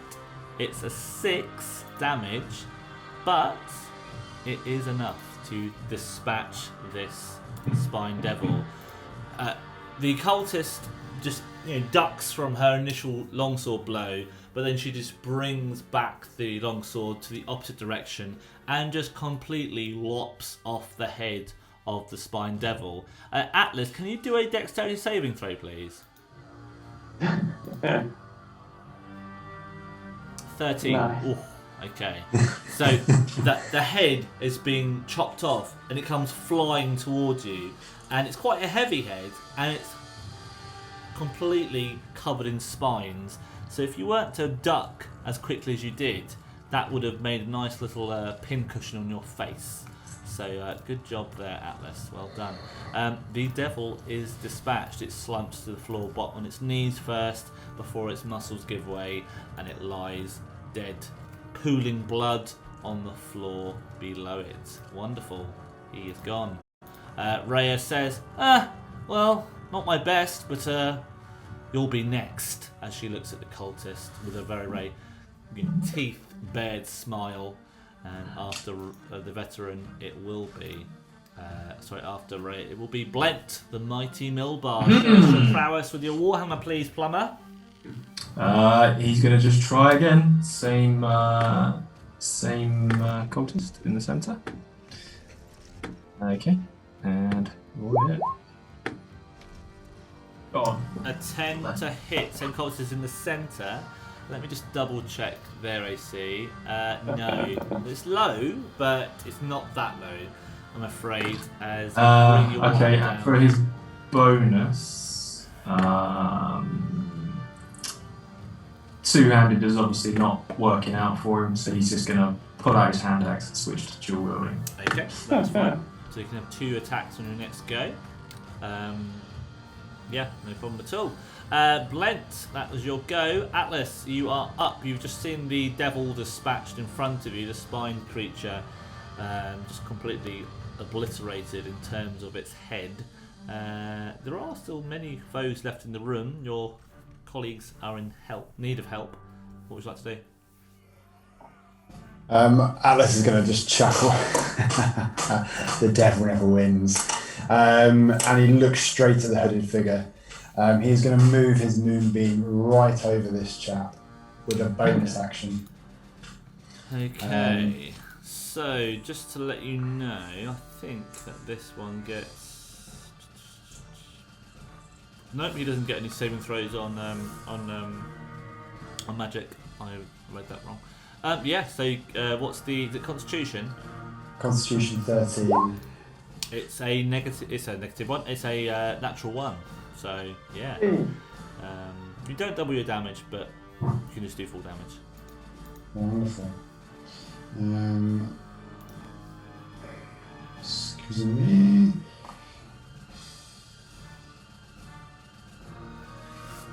In that case... So 8 radiant damages as you just see, like the hammer of dawn from Gears of War, this large laser-like beam merging from the ceiling, just obliterating the tiled floor as it comes along, hurtling towards the masked man in front of you. And he looks up and you just hear him say, "Oh, shit on it," and it just completely obliterates through his body and just giblets and blood and skin burst everywhere. He was a balloon that was meant to be popped, and it was popped all over you like a big pussy spot. Red and pussy. It's quite gross. Who's actually quite in the vicinity? I would assume Rhea is, Salus, and one of the cultists is as well. Can I ask Salus to do a Constitution saving throw, please? Always. Nice. Okay, I'll do Rhea's as well. She's got 21. Yeah, she's fine. So both Rhea and you, Salus, do not get grossed out by the sheer amount of gore that's just exploded in front of your eyes, and like you can't even see the body in the floor. That beam of light, of radiant energy, has just completely disintegrated it in front of you. So unfortunately, he is no longer there. Yeah, nice work. Thank you, Atlas. Salus, what would you like to do? Atlas has not finished yet. That was a bonus Atlas. action. Have you got a bonus? Have you got a... No, that was my bonus action. Okay, fine, go for it. What about the cultist? Yeah. Sorry? What about the cultist? Oh, yeah, I'll get him to do a Constitution saving throw. Yeah. 12, so he passes as well. So he's fine. He's okay. He managed to hold it down. He's grossed out by it. I think you all are, but no throwing up from him. So Atlas is now feeling pretty pleased with himself. Yeah. He very rarely contributes much because he tends to roll absolute shit on his attacks. So feeling pretty good. He kind of flexes his chest a little bit. and makes some comment about kind of good always triumphing over evil. Decides to walk up to this chap here and just absolutely smack him around the face with a shillelagh. Yeah, twat him over the head with that nice Baldurs staff of yours, please, Atlas. Roll to hit, please.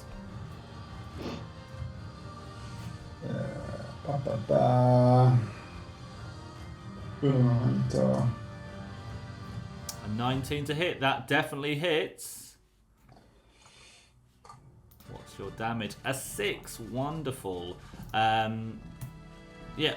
As you actually make contact with him, you know, like when you shake a dirty rug outside, you just see all the crap fall off of it. As you lomp him with your massive wooden shillelagh, just all the gore and spatter makes its way off his cloak onto the bloke next to him. So you just transferred all the crap onto the person next to him. And this shillelagh is caught him right in the sternum, and he's lost his breath. He's just you just see him looking like he's about to croak, but he catches himself and he catches his breath once more, and he manages to keep himself standing. He's not dead, but he is severely wounded. He probably had broken a few ribs for sure. Yeah, nice work there, Atlas. A very, very effective go. Salus, you've seen Rhea kill people. You've seen Atlas kill people. I'm feeling there's a bit of expectation on your shoulders here. What would you like to do, please, Salus? I think Salus, seeing the situation and standing near the first cultist that Atlas just hit, he would want to cast a chill touch. So a massive ghostly hand would come up from the ground to hit that cultist. This one 23 yeah? to hit. Yep. Okay, 23 definitely hits. And it delivers 3 damage. 3 whole damage. Funnily enough, that is the magic number you need. How do you want to kill him? Yes! So a massive ghostly hand just kind of appears from the floor, and this guy, just being a bit winded, feels a grip just kind of tightening around him and gets even more winded, and just kind of like just goes and just drops. As it realises its impending doom, with the little breath it has left, you just hear it croak, "My mistress, Sariel, forgive me." And it just succumbs to this necrotic force that you have given it. Poor bloke. He is gonzo. That does bring us to the cult fanatic who, well, he has been... I'm not really sure what he's been made to. Missed? I'm not really sure. He is gone, obviously. And this will bring us to the rest of the cultists. Now, cultist C is dead. A and B are still alive and kicking. A is going to be very, very cliche. And just, if it doesn't work the first time, or the second time, or the third time, maybe the fourth time. Let's see if this scimitar will find its way onto you, Blent. It's a 6, so not this time. Cultist B, looking at the equally small dwarf of Lyra. Yeah, it's going to have you for breakfast, I think. Let's see if it can use its scimitar as badly as its colleague. A 17 to hit. I apologise. Oh, my armour is 17. So it just hits then. It will cause 7 points of slashing damage on you. Wow. Pretty good hits. But I think it's probably like the most damage they've done so far, apart from that one spine attack. They've not been that brutal. They've eased you into this night's session, I think. Yeah. So that's that cultist's go. And cultist C is obviously dead, so I'll take them off the order. It is Rhea's go. Yeah, Rhea. Yeah, Lyra's go. Lyra's go. No. Oh, apologies. Yeah, it is Lyra's go. I've just completely skipped Lyra. Sorry, Lyra. You may take your go. That's alright. I'm going to return fire. I'm going to try and... I'm gonna drop that shield because it didn't do a lot for me. I'm gonna go two-handed. Go for it. As the shield drops to the floor, you hear a loud clang reverberating around this temple structure you are in. And you're in two-handed Warhammer, yeah? Oh. Very nice. Hate this Nice game. one. Wonderful. Oh, that is that one. And this is where we start to live up to our channel name. We've had a few natural Yeah, it should ones. be the natural one though, shouldn't it? Not ones. Oh, but we've had multiple though. This is not our first. Both by Lyra. Yeah. They're all mine. Should Lyra have changed her name? They're starting to stack up. Yeah. Okay. Not And your then you- finest Oh. hour, Lyra, but like Then you- the effort was there. And again, much like Blent missed blow earlier with his warhammer, your forearms they're burning. That hurt. I sent some nice some nice reverberations back into your arms from the hitting. I can of the feel the red mist descending.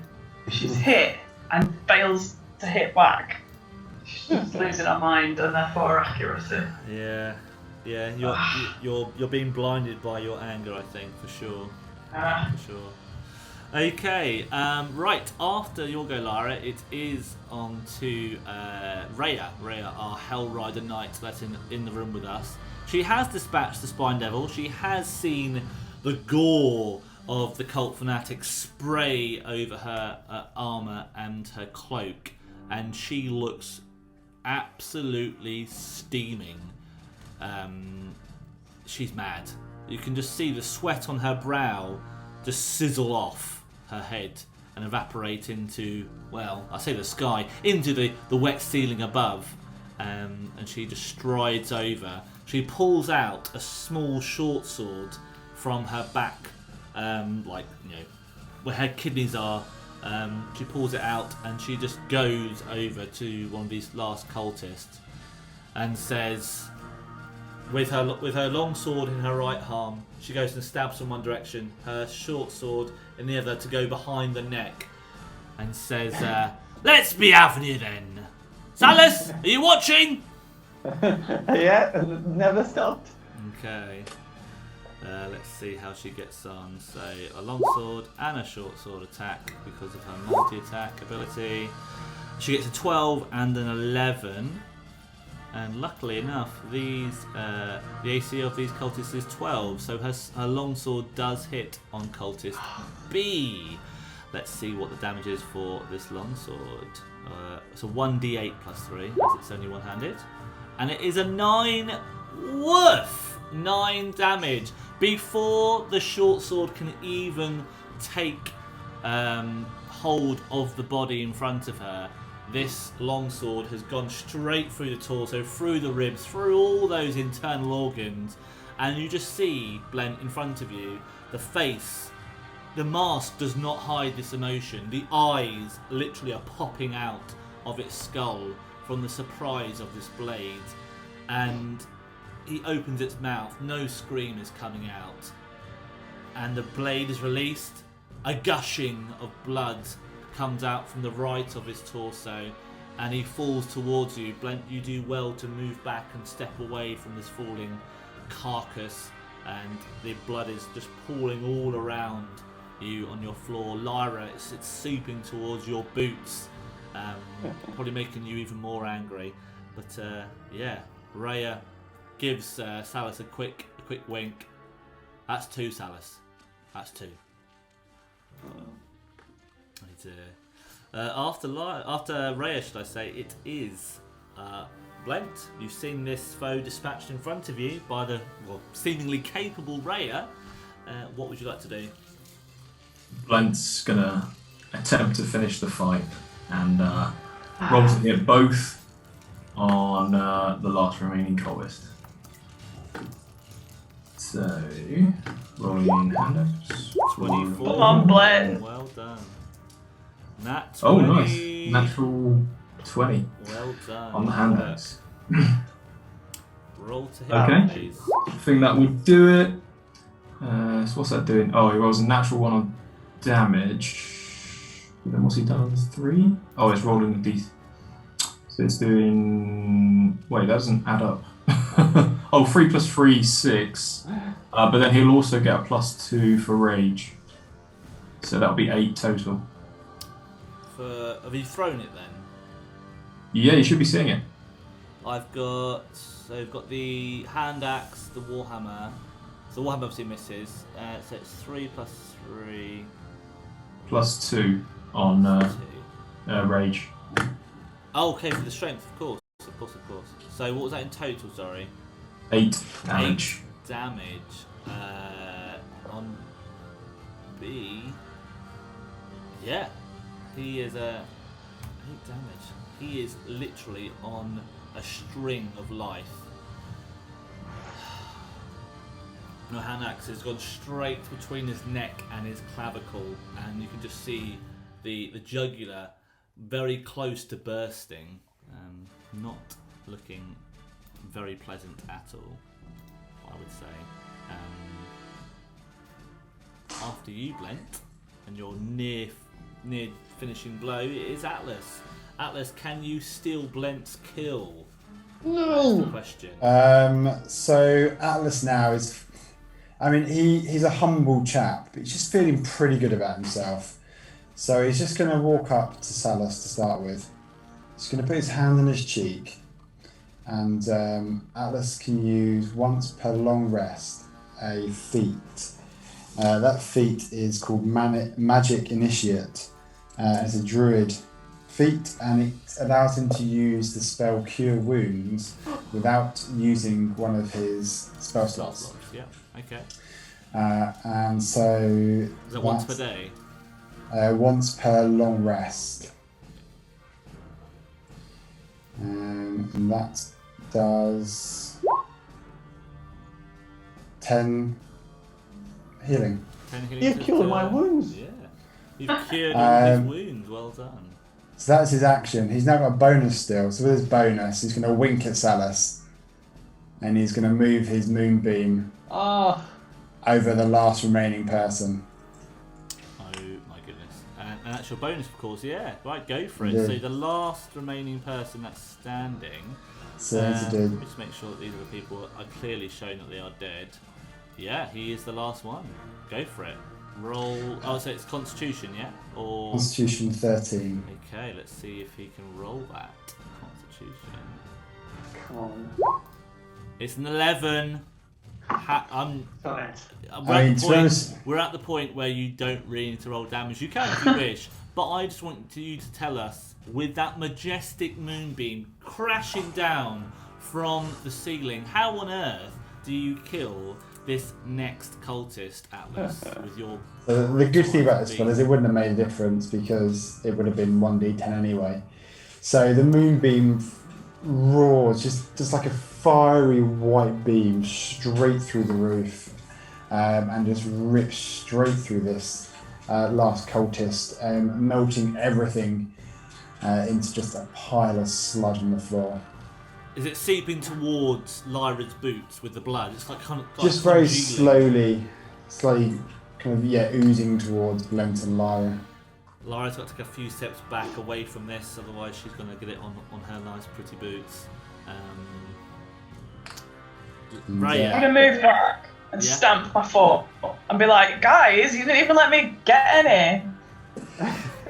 Atlas will just look at her, smile, nod his head, and just chuckle because he feels...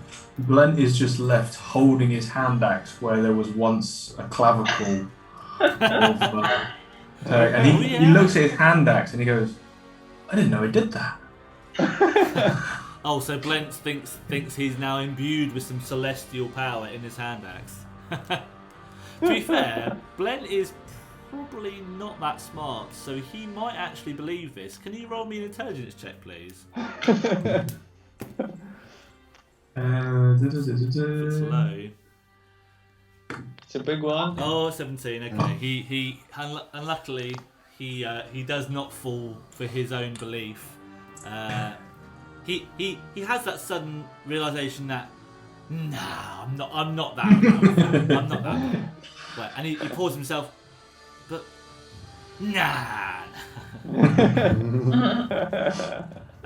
Ray is literally saying dwarf and points towards Atlas. Yes, it was him.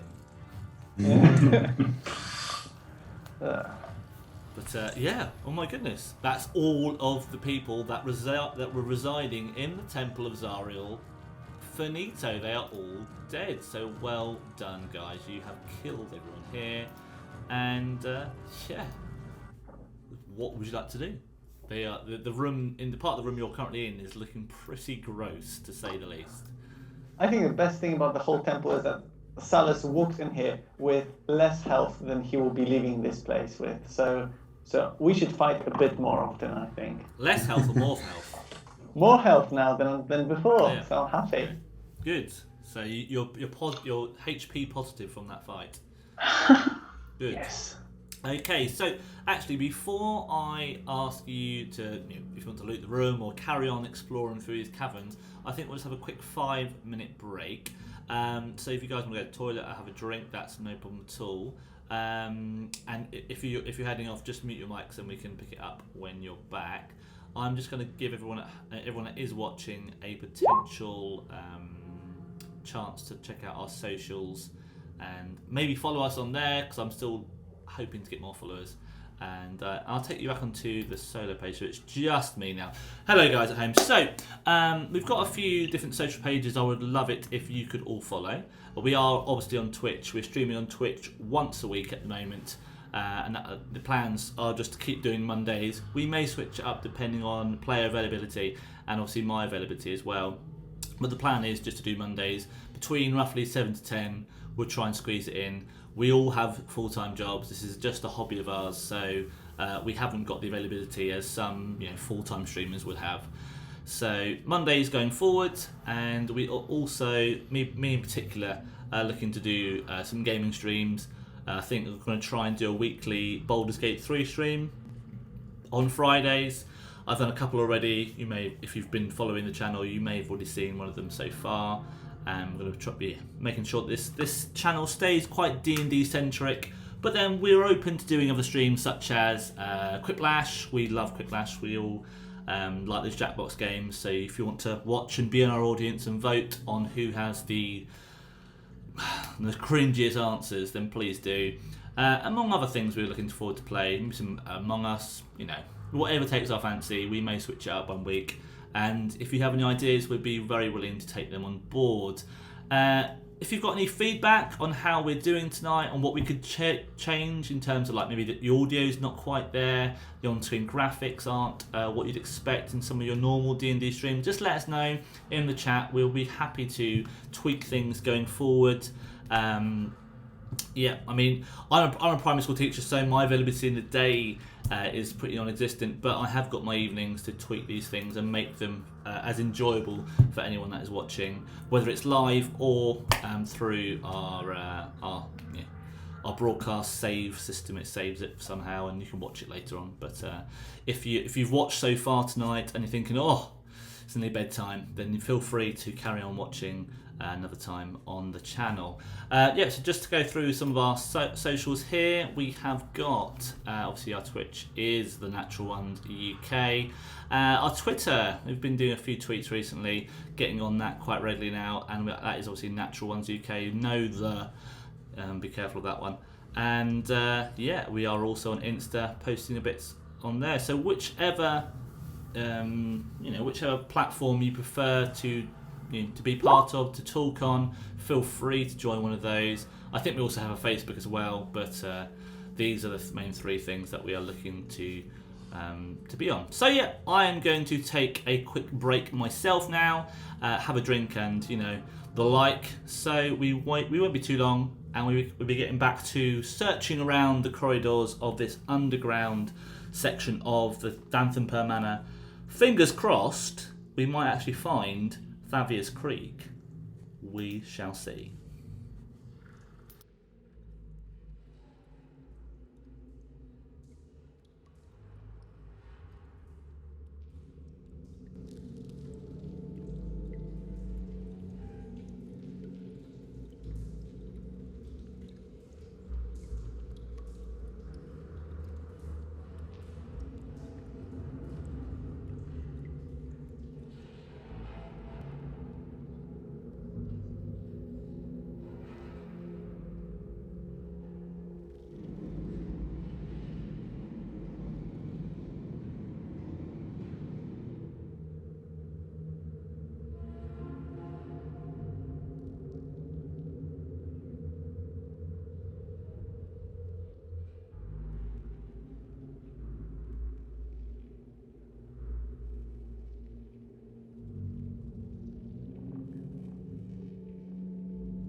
Da-da-da-dum.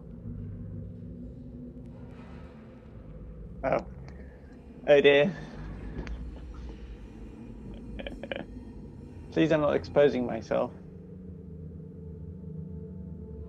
Okay, yeah. Oh, great. Just for anyone watching, Philippe is talking to me at the moment. Yeah, I'm gonna take us to the solo page. Yeah. Where's my camera? There we go. Philippe is talking to me. It's not just some voices you're hearing in your head. They are still currently away at the moment. For those that are still joining us and have joined maybe a bit later into the stream than when we actually started it about 7:30 today. If you're still wondering about what's happened so far, I'm going to give you guys a quick catch up. So can I just make sure all my players are muted once more, and I'll share with them the recap video. Okay, wonderful. Welcome to Baldur's Gate Descent into Avernus, brought to you by the Natural Ones. The holy city of Elturel has disappeared from the Forgotten Realms and descended deep down into Avernus, the first layer of the Nine Hells. This event came about as a result of an infernal bargain between the Archdevil Zariel, who rules Avernus, and the treacherous High Overseer of Elturel, Thavius Kreeg. Zariel is capturing cities and using their citizens as fodder in the ongoing conflict between demons and devils, known as the Blood War. Next on Zariel's list of cities is Elturel's neighbour, Baldur's Gate. Will our heroes be the ones to save Elturel from certain destruction and be able to prevent a similar fate from befalling Baldur's Gate? Having been pressed into service by the Flaming Fist, the guard of Baldur's Gate, the characters have been tasked to seek out and destroy dead 3 cultists who have been threatening the city. As the misdeeds of the Vanthampur family have come to light through a chance meeting with Mortlock, son of Duke Valamara, the characters now have a chance to confront Thavius Kreeg, the architect of Elturel's downfall. Will they complete their task? We'll find out.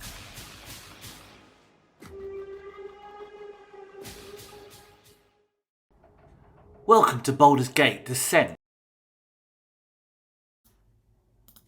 Okay, right. I think looking at my players, the majority of them are back. We're just waiting for Dan or for Atlas to be with us. But because we are on a tight schedule tonight, and we'll be ending roughly about 10 o'clock this evening, I think it's probably best that we all carry on. So let's have a look and see who is actually here. We have got, they are all back. Wonderful. All Atlas, Lyra and Salus and Blent are with us. And I've got the screen up at the moment, guys, just to show your characters off once more. And I just think they're all very interesting. You've got Atlas with his nice leather armour and his very cool-looking staff. I think the staff you're actually using, Atlas, is your staff of bird call, isn't it? It is, yes, staff of bird call. So that's actually a weapon that I've not actually come across before you started using it, and it has some quite ingenious uses in roleplay for sure. Obviously, Lyra is a Warhammer / shield user. Salus is a sorcerer, but Salus, what melee weapon do you have? I have some flail in my rucksack and somewhere kind of near the back, maybe a dagger, but don't tend to use these too much. I just sometimes pick up something and just discard it later. Yeah, no, fair enough. But you do rely heavily on your magic rather than the rest of your melee weapons. And obviously, Blent, you're a two-handed sort of fellow most of the time, aren't you? Yeah, most of the time. And Blent will always pick the right tool for the job. Exactly. So I think that we probably are ready to crack on with the last part of our session this evening. And we are still in this room. There's the Temple of Zariel, and it is looking gross. For those that weren't watching us now, the floor is littered with goop and blood and gore. No thanks to part from Rhea spilling it out of the torso of one of the cultists, and Atlas just completely disintegrating it with his moonbeam. It was not a pretty sight, and many a stomach was threatened of its contents. What do you guys want to do? Loot. Okay, you can. One of you can roll investigation with advantage if multiple people are interested in looting. Who? Come on, Atlas. So roll in 16 to investigate. Brilliant. Yeah. Okay. So these are the things that you see in this room. Obviously, I did previously mention the tapestries of each layer of hell that surrounds this room. On the enemies in front of you, two of the enemies were completely disintegrated, so you're not going to find much on them. But there are an assortment of scimitars on the remaining cultists. The Spine Devil was not carrying a weapon apart from his fork, so if you want a large fork, that's available. And in terms of what else is around the room, you have seen that beautiful large statue, and it looks like an angel. And obviously you've heard it being, this is Zariel's temple, but this is not a form you're used to seeing. Just do me a religion check, please, or a history check, whichever you would like, please, Atlas.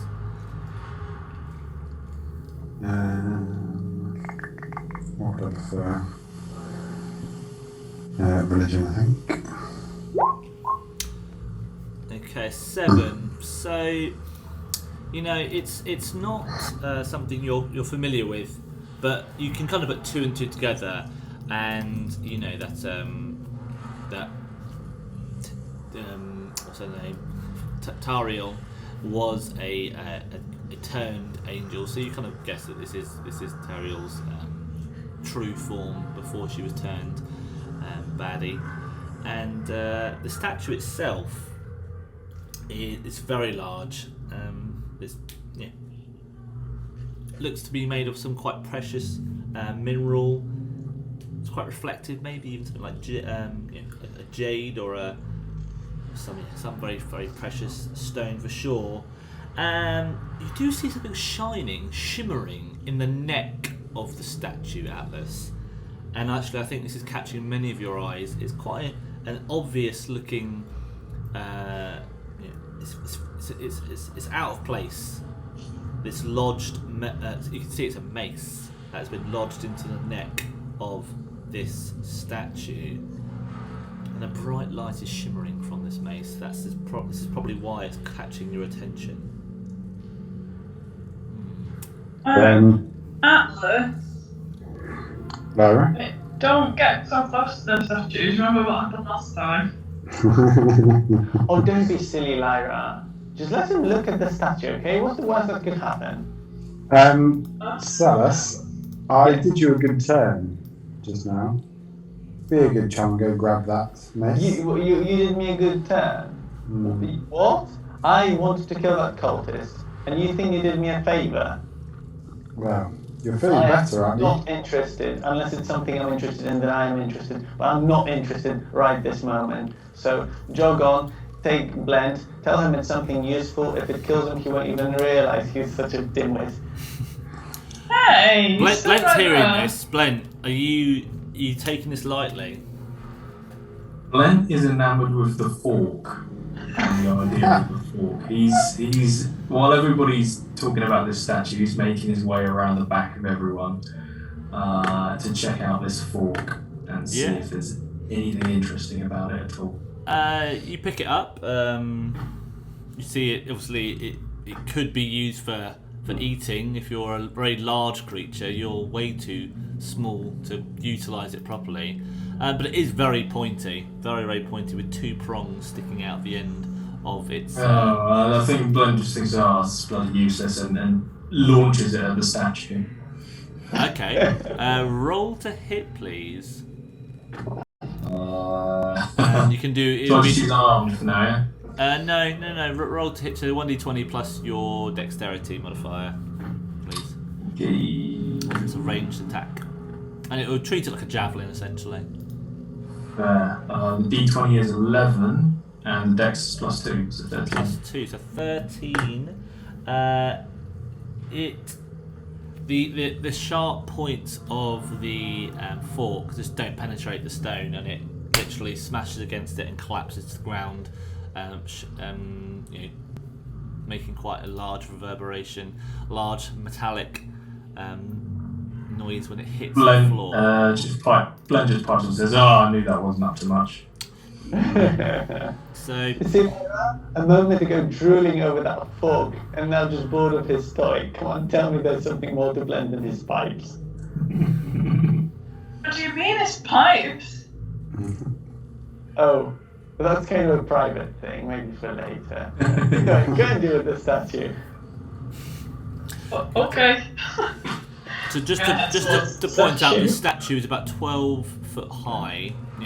The corridor outside of this temple was about 9 to 10 feet, but the ceiling has raised quite substantially as you've entered here, and it does encompass this rather large, tall statue with that mace sticking out of its just behind its neck, its shoulder. Someone has apparently lost their weapon, and it's been embedded in it ever since. Can I see if there's anything magical going on with this mace? It's quite far away from you. You'd have to climb up to see, Okay. really. Okay. Can I just check the statue then, however high I am? See if there's anything mystical that we were casting a spell, perhaps, when they were chanting. I just want to check. Yeah, you can do an Arcana check on the statue if you wish.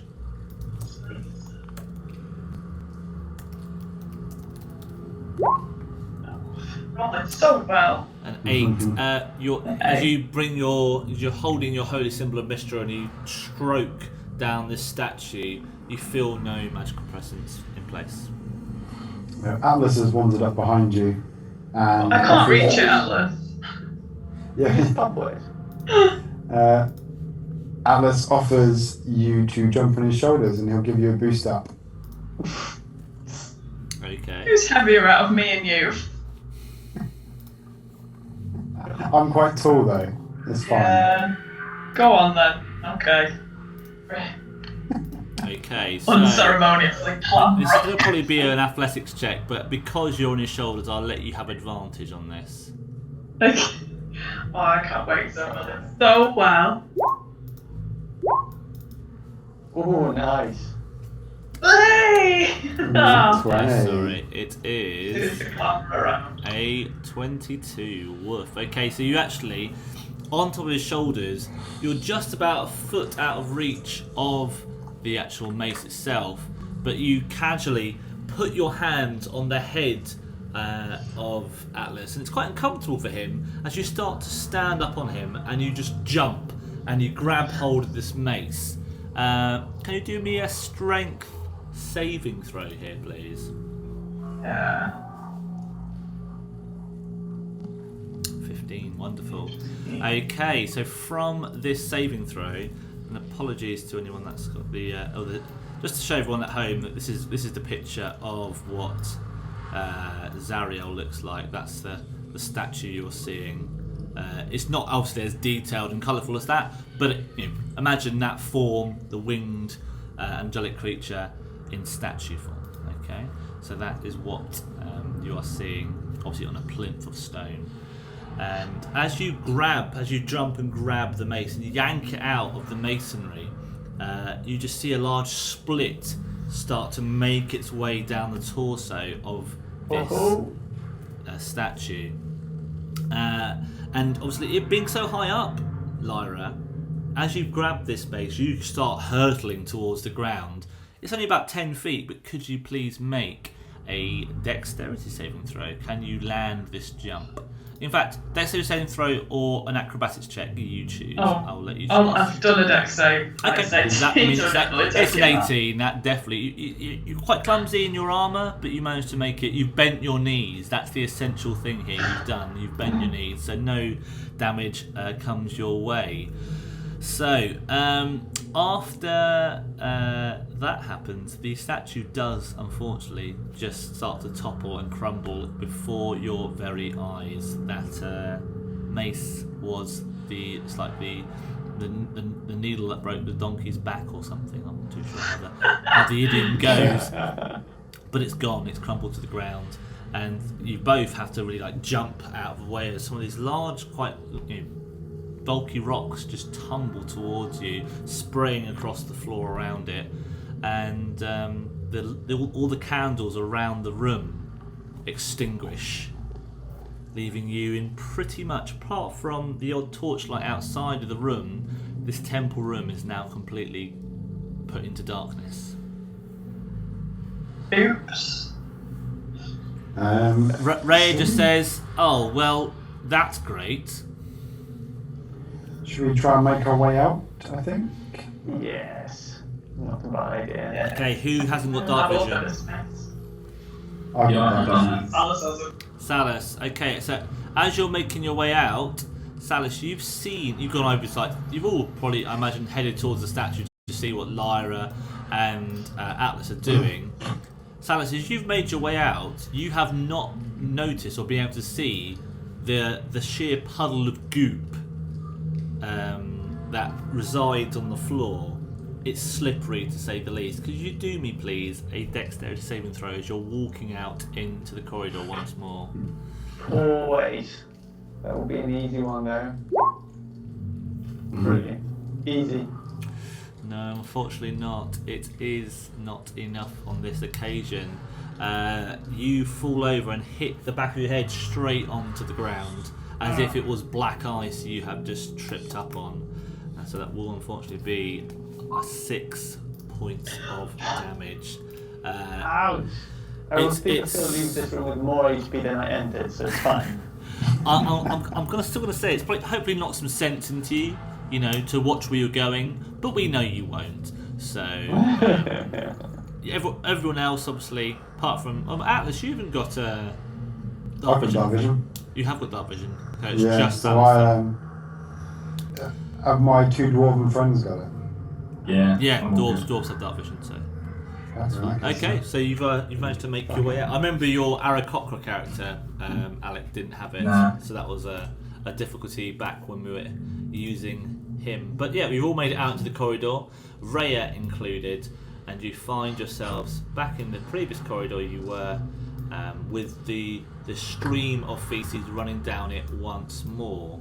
To the north, you see that door again that you previously entered, and that is the dining room. So up here was the dining room. So I guess the only way now left to go is west. Come on, Blend. Lead the way. Blent is cautious about leading the way after his abysmal performance in there, and reluctantly he starts to trudge forwards and goes, "Oh, another door on the right." Atlas is still pretty full of himself. He puts his arm around his dwarven friend. "Come on, fella," and he walks off with him. Should we get Lyra to get in there first? I'm just going to take that picture off so we can see what we Good do. her mace, please. See what that's. Yeah, you can do an Arcana check on the mace if you would like. Apologies for forgetting about that. Oh, that's okay. 7. No, it's glowing, but apart from that, you just think must have some kind of special flame, oil flame inside of it. That's I can take it from you, Lyra. It looks really boring. Oh, can I see what it does? Do you mind if I just beep, just a little bit, Salus? How about Rhea? Go for Rhea. No, I want to hit you. Rhea turns around to Salus and says, "The dwarf's not so stupid. Not like you Burke." Oh, she told me. If she wasn't so stupid, she wouldn't pick up a mace that is at least 3.7 times bigger than her. It's a one-handed mace. It's not that big. Yeah, well, I know it isn't that big, objectively speaking, but I mean, have you seen the size of her? I'm not that small for a dwarf. Who said that? What? Did anyone hear anything? I'm going to hit him with the mace. Roll to hit then. No. What? Can I just roll a D? So it's a 1d6 damage, but just roll 1d10 plus your proficiency plus your strength. So 1d20 plus your proficiency plus your strength. Okay. Oh, for goodness sake! I hate this so much. You have cursed us at this name, Mommy. That's not great. You go to hit him with it, but your hand is still slightly lubricated by the gore that's been spluttered around that previous room. And as you go to hit him with it, it just slides out of your hand and it just twats it down the corridor. And it's now lying, about 10, 15 feet in front of Blent. Everyone saw that, and well, I'll let them say how impressed they are. It's magical. It's like it's got some sort of like force that's like powered it away. At this point, Salus will use his shape water ability, and he will lift up a little cube 5x5 of this sludgy water from underneath him, and shape it into like a dwarf shape thing in front of Lyra, and just go in her face. What? So you created a dwarven frame out of shit water and smushed it in her face? Yes. Okay. Now, obviously, so this is more like it's not really something that's going to damage you from the force of the water, but it is shitty water. It's gross. Can I use a reaction or not? I'll allow you a dexterity saving throw. Okay. Because you can see him messing about. It's not something that just emerges in an instant. You can see him messing around with this water, and he's cackling the whole time. He's not hiding it in any way. So. I really, really don't want a natural one. Come on, just please. This favour. 17. Yeah. So you dodge that, and you just see behind you the wall just gets splattered with this brownish water that is just.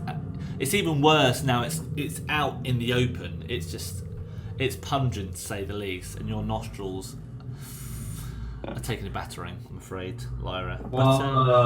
While this is going on, DM, can Blent see if he can sleight of hand that mace? That's on the floor. You didn't sleight of hand it. You can just do a self check. Okay. Because I would imagine. Oh, okay, yeah. I would imagine everyone's focus is taken up with Salus's magical water display, his water fountain show of shit, and just casually creeping up the corridor, Blent, should I say, you just, no one's looking, bending down, picking it up, pocketing the mace. Okay. Yeah, right. So you picked it I'm up. squaring up to Salus. I'm right in his face. What do you think you're doing? It was rather like my crotch, to be perfectly honest with your side.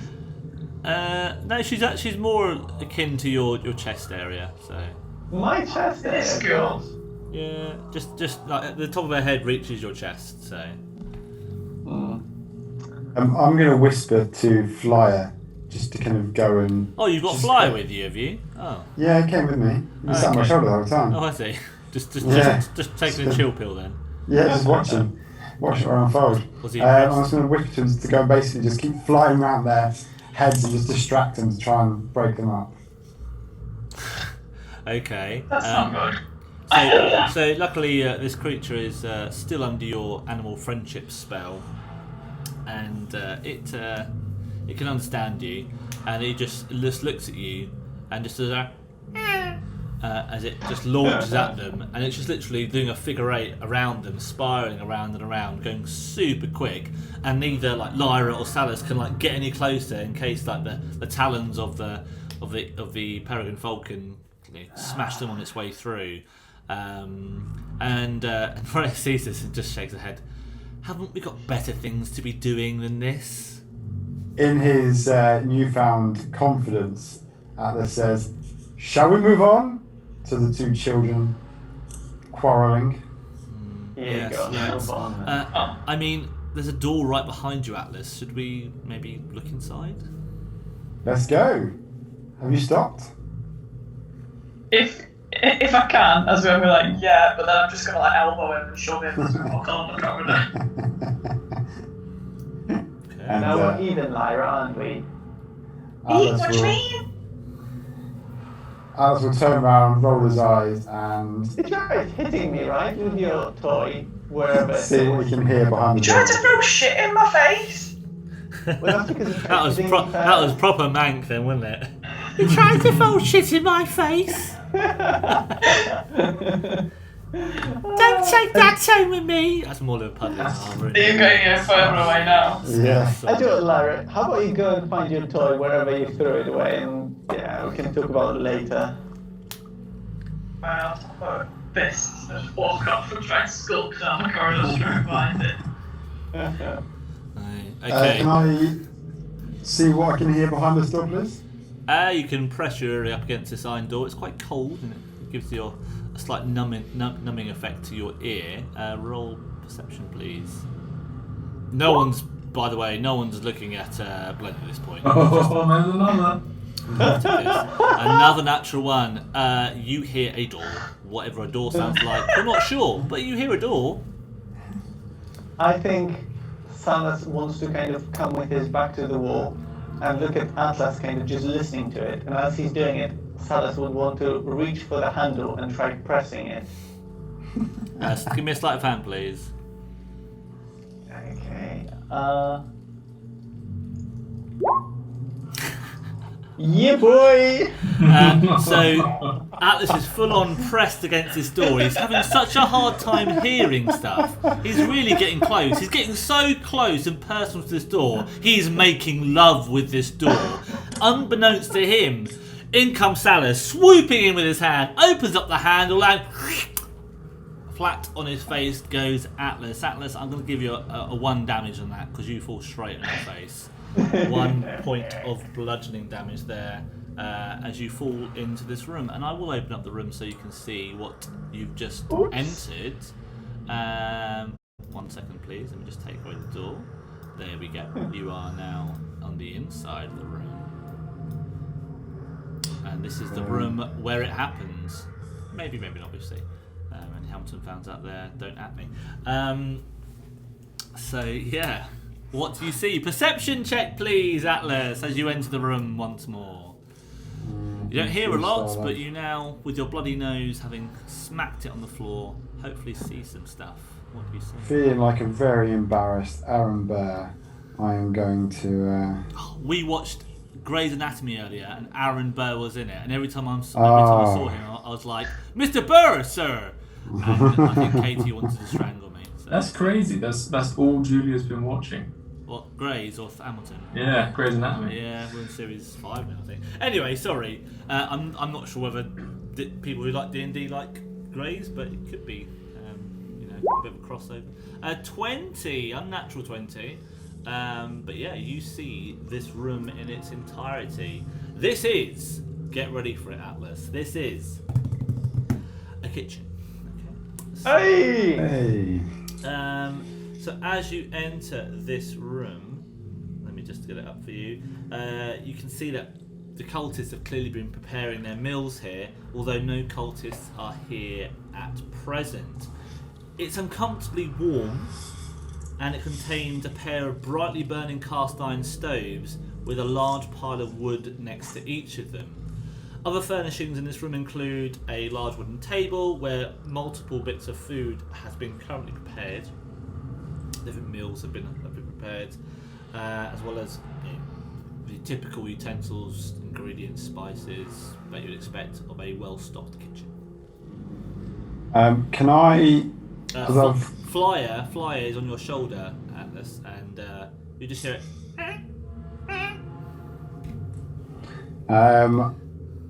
I'm guessing Fly's probably a little bit hungry. Because I was such a good perception check. Can I see some eggs and some meat in here? Yeah, there are a basket of eggs, and you can see on the table there's plates of different cold meats. There appears to be what looks to be like rabbits and some boar and venison that you saw hanging earlier in the cold store.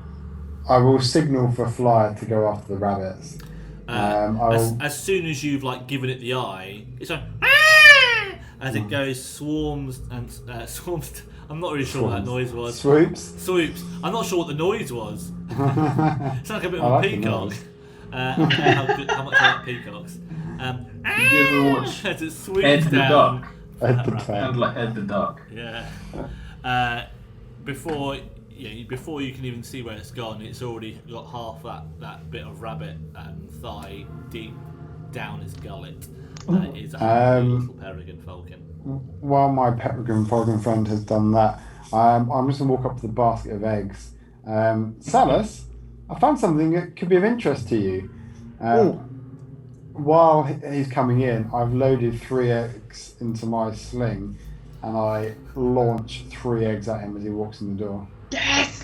Well, you can't launch 3 at once, but you can definitely. Okay, I launch an egg at him. Can you do me a? Just do me a 1d20 plus your dex plus your proficiency, please. Should I just do a slingshot?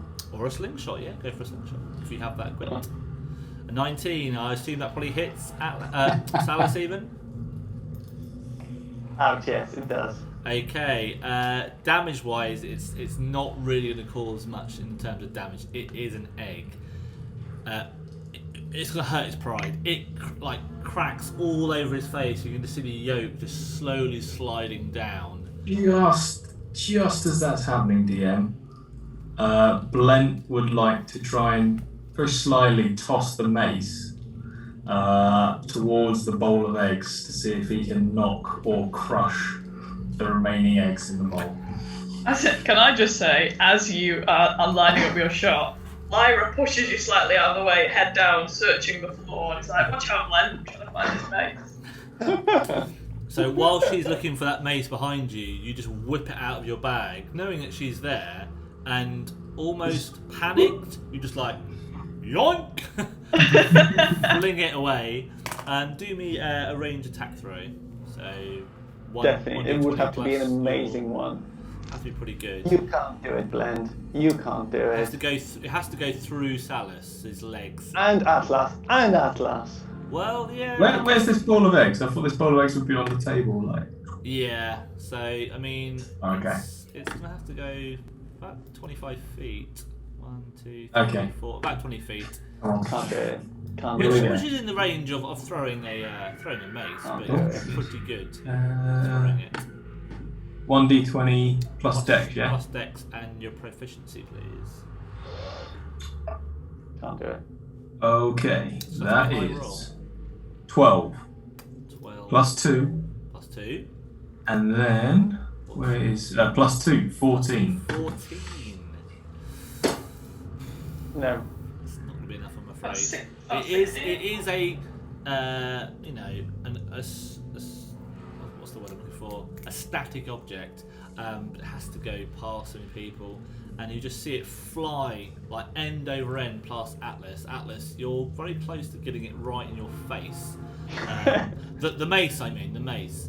But yeah, unfortunately, it makes a loud noise, and you can hear a clattering of pans as it lands across the room. Lyra's still looking for it though. I'll go, and then I think Blank goes, "Oh, Lyra, I think it just landed over there in that bowl of eggs." Can you do a deception, please, Glenn? Deception, probably. And Lyra, you can do an insight if you'd like. Oh. Natural one. Yeah. You can see he looks to be sincere about your mace being found in a room that was previously locked when you threw it, or previously closed. Thanks, Glenn. Don't forget, in the eggs. Get all up in them. No! Salah's running for eggs. Well, so this has all happened like instantaneously, hasn't it? So the egg just hits Alice in the face. Yeah. So Alice is just kind of just cheekily gone, "Found your eggs, mate," and then dodges this mace that comes flying towards him. Whoa! Yeah. Rhea literally just stands. There's so much going on. Rhea is just like, "Are we really going to be this petty? I mean, I've asked for your help. At the moment, you're more a hindrance. Can we just Shut your mouth. get on the task at hand? Thavius more- may escape by the time we mess around with these eggs. Atlas will more pick up important things than your Eltrell, there are eggs on offer here, so bugger off or wait for us. Atlas will pick up the mace. Can Atlas do an Arcana check on it, please? You may do an Arcana check. I want to respond and say, to be fair to Salus, Raya, there aren't any eggs in Baldur's Gate. Eggs are a delicacy. Well, there's not. There's a shortage. I've not had an egg for a while, yes, but then I'm not a big fan of eggs. Can I have my eggs now? Eat that one on your face first. I am trying to lick it as I'm running towards the Still basket. gooping down your chin. You have to wipe it off with your nice cloak. I don't mind.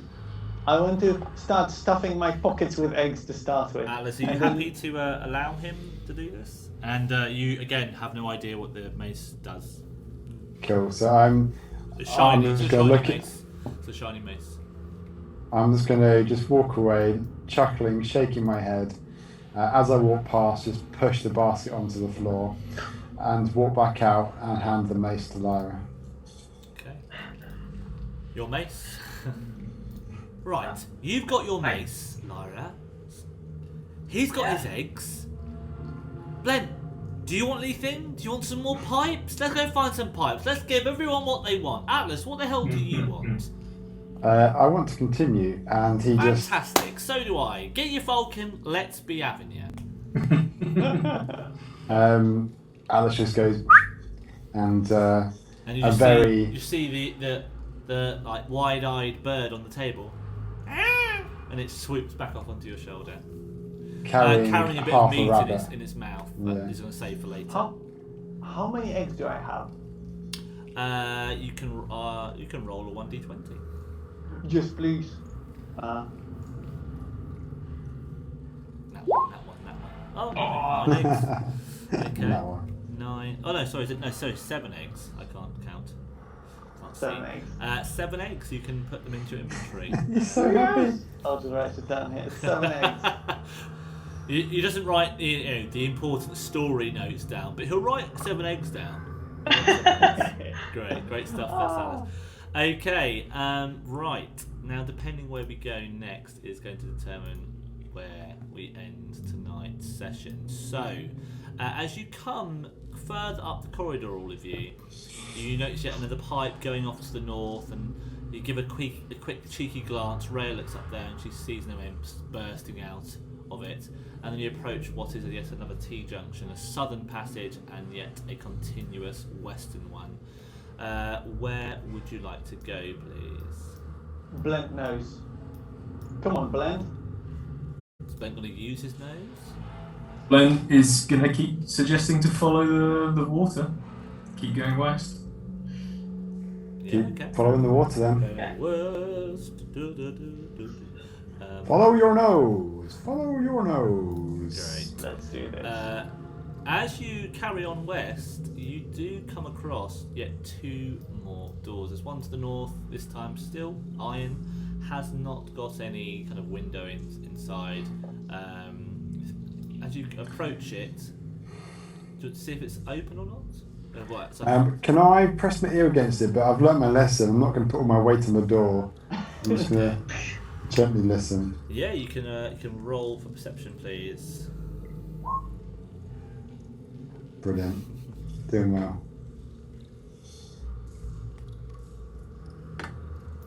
You got a 7. Yeah, you can't really hear a lot, unfortunately. Again, you hear door. I'd like to just see if the door is unlocked then. No, it's not, I'm afraid. It is locked. Okay. It is locked. There is a door to the south with a similar looking door.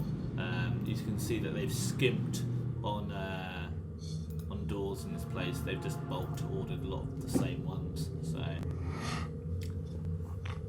Can I try see if it's open as well?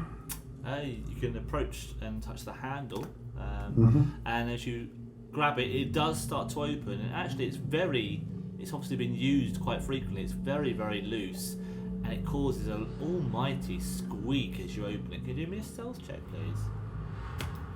The one time I didn't do a perception check first. Fuck's sake. Yeah, sorry. does Nice. it? A 20. Hey. Okay. So you have learned your lesson about entering rooms with a bit of panache, and you've done this squeaky handle. You've opened it with skill, and it doesn't make much of a noise on the other side of the door. So whilst you can kind of hear the squeak on your side, that doesn't transcend through the door, and what's on the other side does not hear it. If there is anything on the other side, would you like to enter? I'd like to. So if I open it very stealthily, I'd just like to look inside them, please. What can I see? You could look inside. I will open the door for you now, and then you can do me another perception check, please. Let me just take the door off for you. There you go. Door is off. Door is open. You can see inside. What is your perception? He perceives he's going to shit his pants. Okay, I just need to make sure that they are on the right layout. Here they are. All are.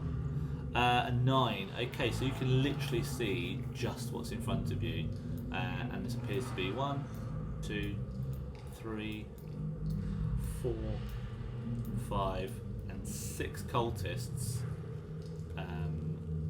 2 of which appear to be asleep. Which two? These bottom 2 over here.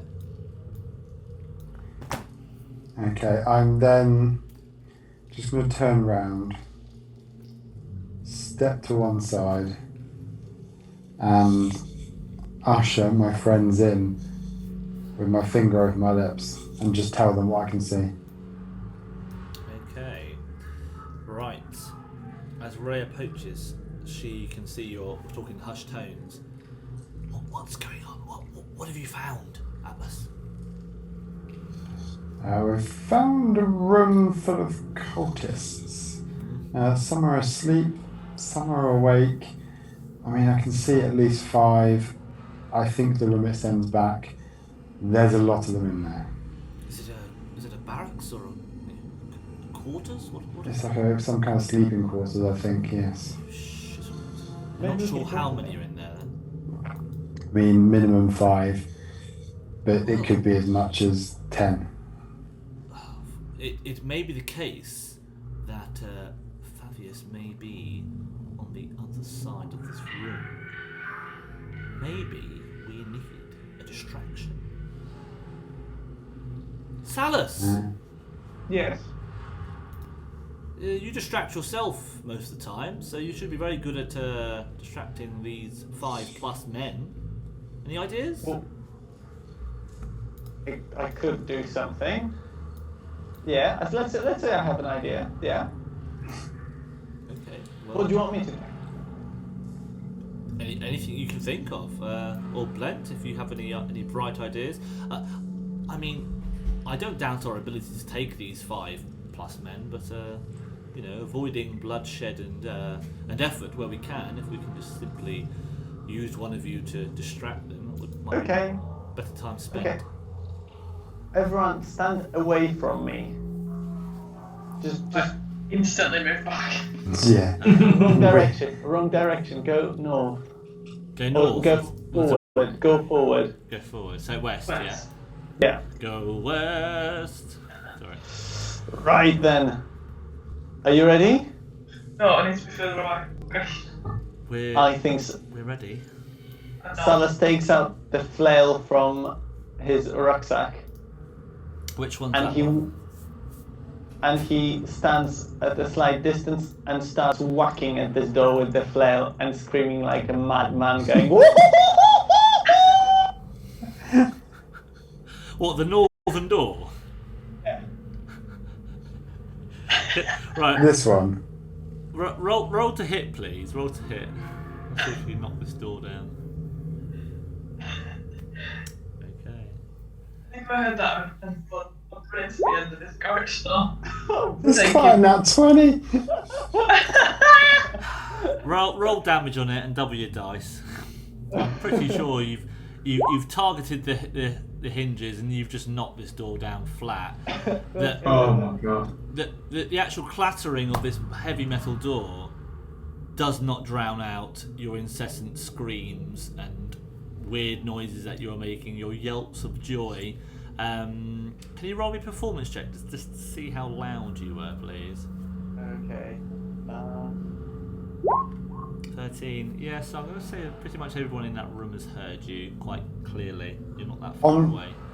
On hearing this, Atlas is just a little bit apprehensive after seeing that. He wants to cast his spell Snare, and he would like to cast it at the entrance to the door. Okay. So as you cast this, Reyes looks at you and says, I wanted a distraction, not whatever the fuck that was. Is your friend a bit on the simple side? Atlas is going to turn around. You've been with us for quite some time. Surely you've realised that by now. You would have thought. Never mind. They will follow me. Just hide. You got it looks like Lara and Blent go around the corner. Yeah, I'm going there. Yeah.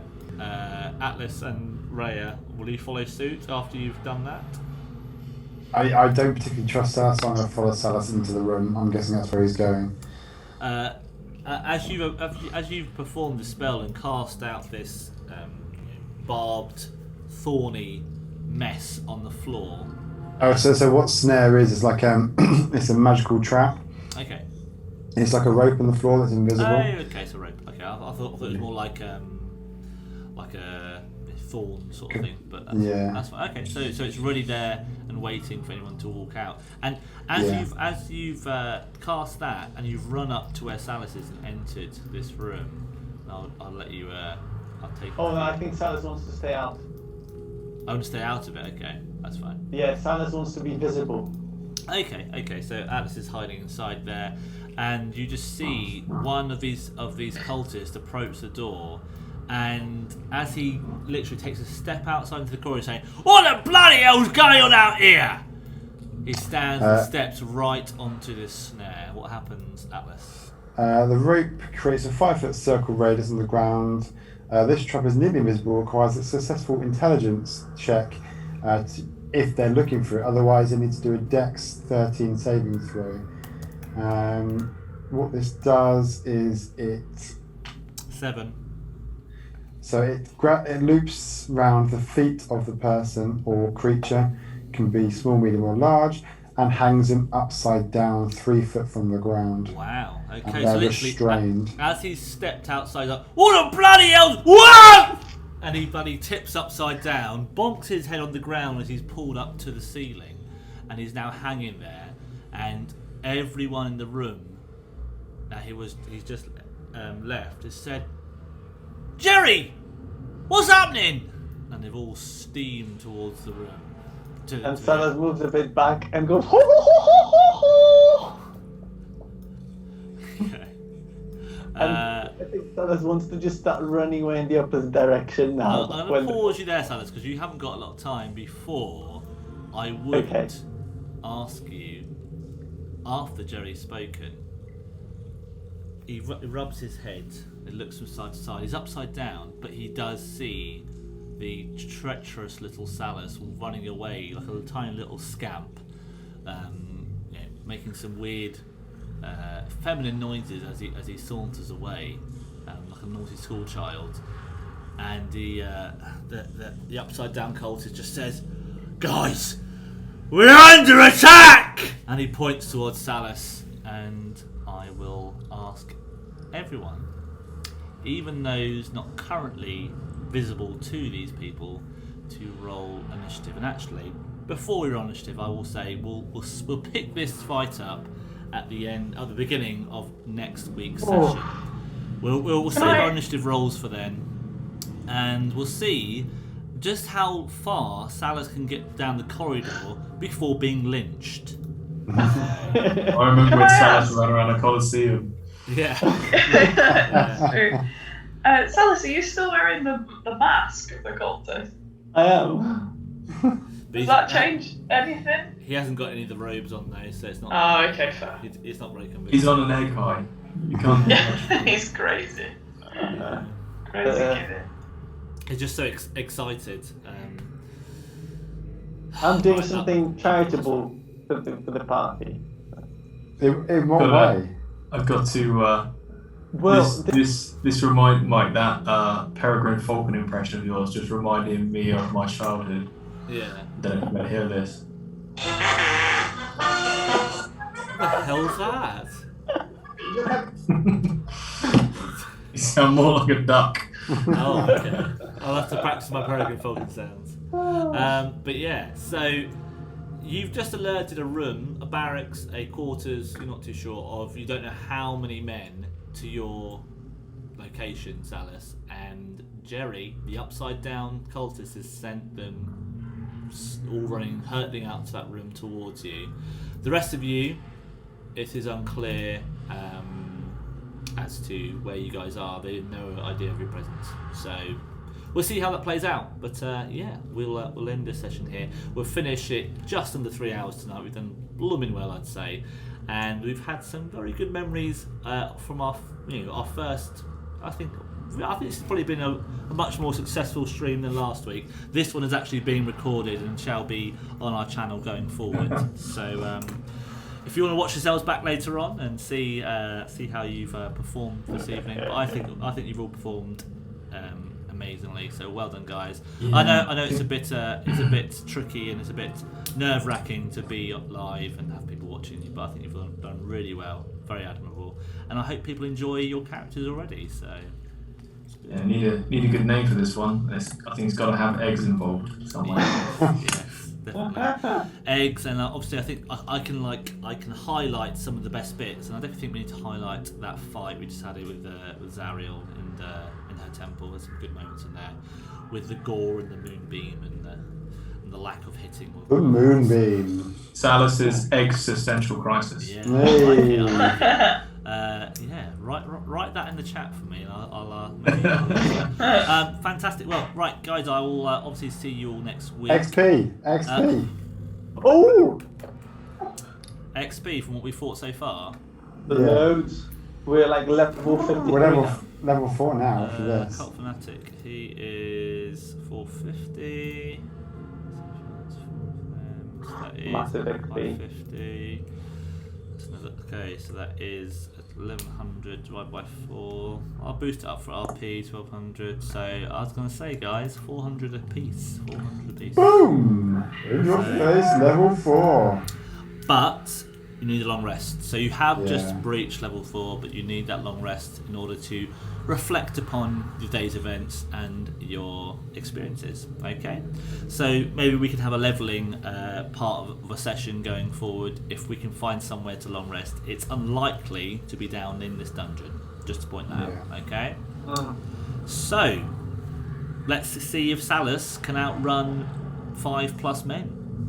I thought this is what Raya wanted, the distraction to get those men out of the room.